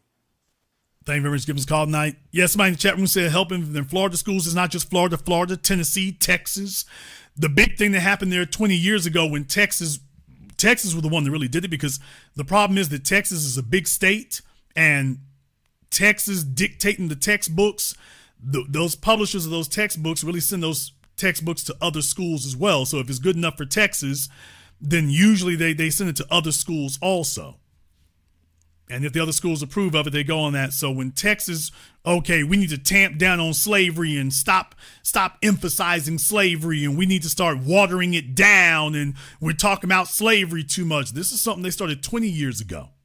For those of you who were there and remember it, they started on that 20 years ago. Barack Obama was running for president. Remember that? That's when Texas started on all that back then. And then I've documented this on this channel, but then Tennessee joins in. Florida is actually a later entrant, but yeah. And first order of business. Now let's stop talking about slavery so much. Why, we shouldn't use the word slavery. Transatlantic slave trade. Then, well, the transatlantic trade. Well, you know, they were indentured servants, which is a damn lie. The history books always made the distinction between indentured servants and slaves. Indentured servants asked to come over. They were too broke, so their labor was what they used to pay to go where they were going. But they were not anybody's property. Now they're just outright lying and hoping that the parents don't know any differently, and they're just diabolical. And the textbooks now, yeah, they just removed slavery altogether. Well, there was some unfortunate stuff that occurred there, but a whole century of American history, yeah, let's just pull this out. They've made sure to do that. This is how far they're going. So if you're depending on the schools to tell you what they're telling you, ain't no racism, ain't no white supremacy, wasn't no slavery. There was a transatlantic trade, and that was just how your folks got here, through the transatlantic trade. They're leaving the slavery part out altogether. And your kids are being taught this. Of course they are abusing them and raping their minds. I've taught you this now for 2 decades. They target the children. You send them to the school, let's make them little coons. So yeah, let's bring in PragerU. Well, PragerU talked about slavery, but then they watered that down. Oh, it wasn't that bad. Well, you know, just people were like that, you know. It was just like that.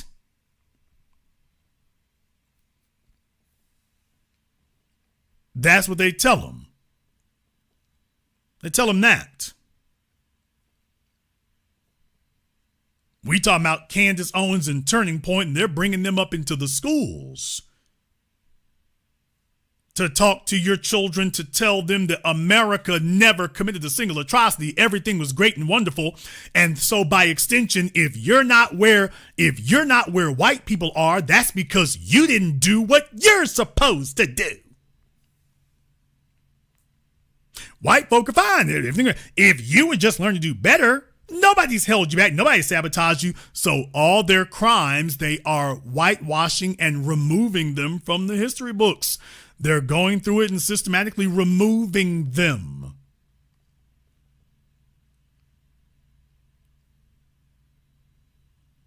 Because, and what they showed you with the Charlie Kirk thing is that you're not reverential to white people enough. Well, you all are too critical. You're too critical and too negative, and the same people who tell you that you shouldn't be going around catering to people's identity. Well, you have a white supremacist identity. We need to cater to yours. Well, you're being too critical of that.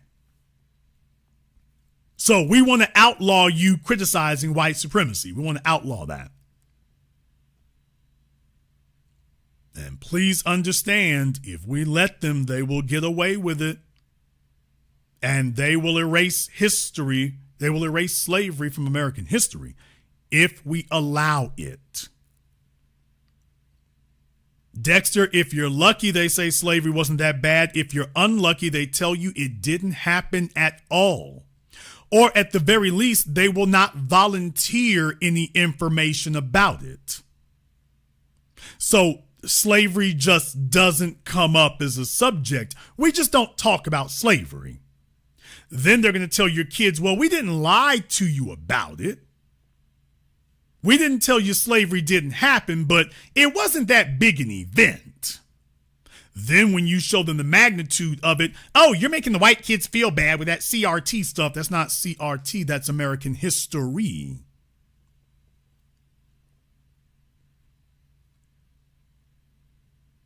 See, there's a reason why they would not have somebody like a Charlie Kirk sitting next to somebody who knows what they're talking about.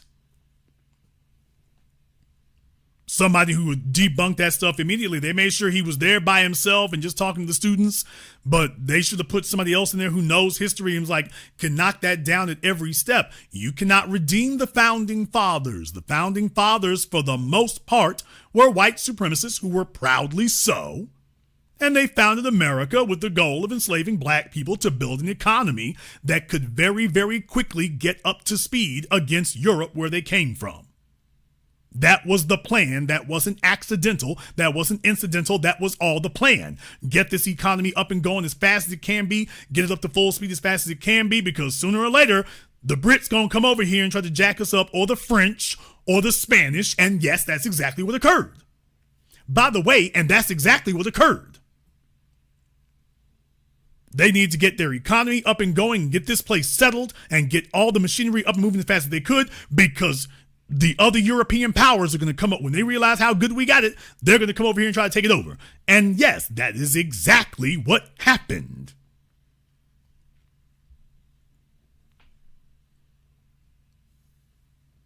Which is why we remind them that we are the foundation and we're the only reason that you have a nation. You could not. It was impossible for you to do this on your own. And you couldn't just keep bringing over a bunch of Europeans. We are the only reason that this worked. The foundational black population is the only reason that the American experiment became viable. And that is it. You cannot say that the founders were just people of their time. Slavery has been an abomination since the Old Testament. And when you have the Quakers or the Amish or anybody else, there were plenty of people who were opposed to slavery at the time of the ratification of the Constitution. There were plenty of people speaking against it, including speaking against it directly to Thomas Jefferson, who lied and said all men are created equal. And if the founders didn't believe in that, why would we 3/5 of a person then? Charlie would not say any of this stuff there, and the schools didn't allow somebody on the stage to sit up here and fact check him and refute those lies in real time. Because when you try to tell you that the founders didn't believe in racism, what the hell are you talking about? What was the 3/5 compromise about? How do we get categorized as 3/5 of a person if they didn't? Oh, there it is. There it is.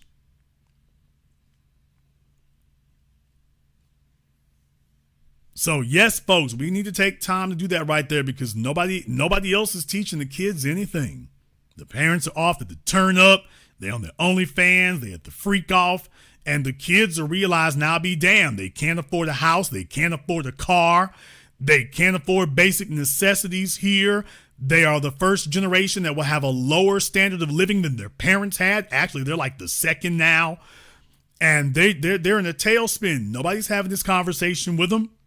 Then you get some jackasses come up and telling them it's their fault. The killing part is, by the way, and then they just became grown adults and got folk telling them it's their fault. It's like, what the hell are you talking about? A house costs $450,000. How is that my fault?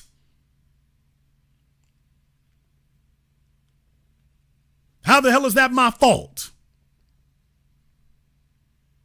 And you don't want some spaced out teacher at the school. I mean, that's right. The problem is the system of capitalism. I mean, capitalism has its flaws, but let's be very, very clear. The wealth was gutted.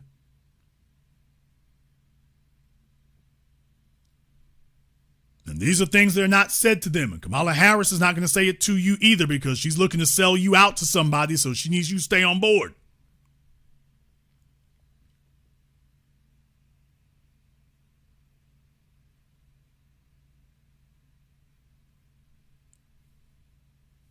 That's the thing you need to remember.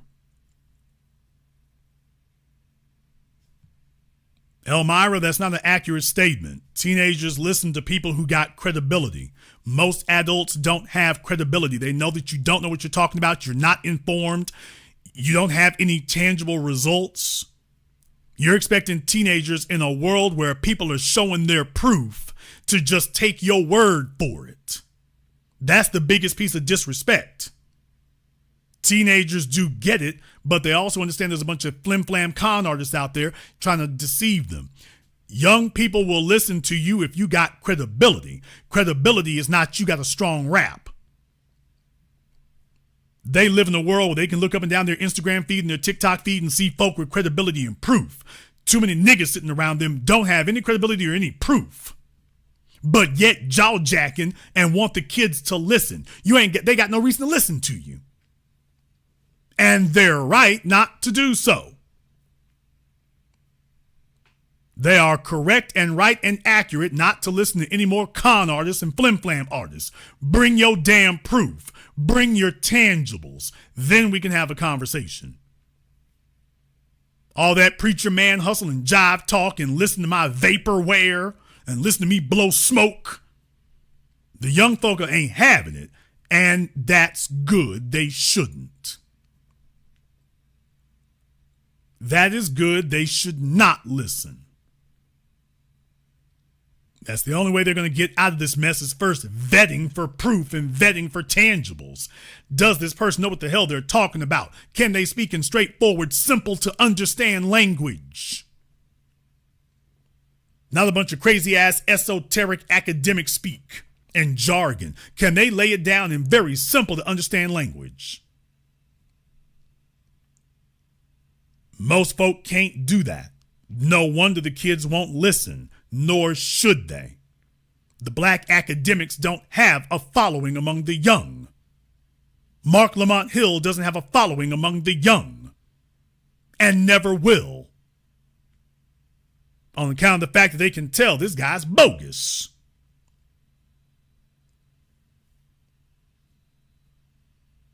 But no, the young people get it. They do. Folk have not been talking to them straight, and it's hard to gain their trust. But you know what? I'm cool with that. I'm fine with the fact that they are more scrutinizing. They've been more abused. They've been more deceived. They've been more bamboozled. And as a result, they're more defensive. Good. Good. They need to be. They need to be more scrutinizing. They need to be more discerning. They need to be more skeptical. Yes, they do. And real gonna recognize real. So we have to make sure we don't disrespect them by not understanding that they got a vetting process. Everybody got to prove themselves coming in. This is exactly what we need. Exactly what we need. Exactly what we counting on. Our paperwork is good. My paperwork is good. If the young folk want to hit me up, the millennials, Gen Z, Alpha, anything else, Jason, paperwork check. My paperwork's good. Who goes there? I can answer any question you got. And it's all going to be real and verifiable. I got no problem showing the paperwork. None. I got no problem showing my credentials. None.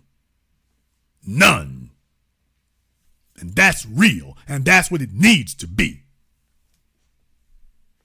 Documented, verified, validated. Not somebody talking about what they used to do,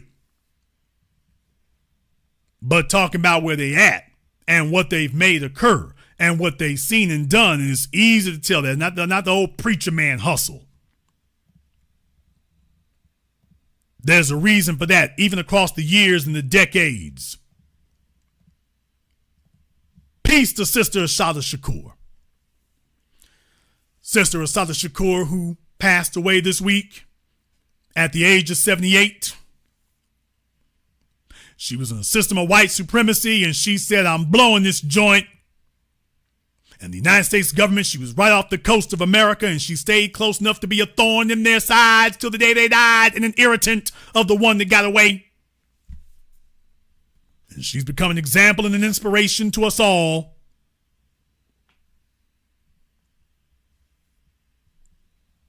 And our job is to make sure that there are others who inherit and carry on our historical foundational culture of resistance. The foundation of our culture is resistance. And we've become an inspiration to the world as a result, and will continue to be so. So rest in power, Sister Shakur. We've learned from your example, and we'll take it from here, because you helped show us the right way to get there. We're going to go ahead and wrap things up here tonight. I want to thank everyone who has contributed to tonight's program on PayPal, Super Chat, Venmo. Shout out here to Yolanda. Thank you very much for your support here tonight. To Sco, K. Stewart, Raz, Tom Slick, Pilot Talk, Fear to None, and everyone else here who's contributed to tonight's program. If you are new here to the Black Channel, welcome to the haven of intelligent Black thought. We do this every weekend, holidays, some days in between. Click that red subscribe button, click that yellow notification bell. Join us each and every time that we're here. If you haven't been to our website, blackchannelfilms.com, check out our groundbreaking best-selling documentary work, blackchannelfilms.com. That is blackchannelfilms.com. I'd like to thank all of you for tuning in to tonight's program, live or recorded. Thank you all for liking, subscribing, and sharing. And this concludes tonight's broadcast of the Black Channel. I am your host, your brother, your humble servant, the Black Authority. And until next time, all of my brothers and all of my sisters from around the world, remember, Black is the future, and the future is unafraid.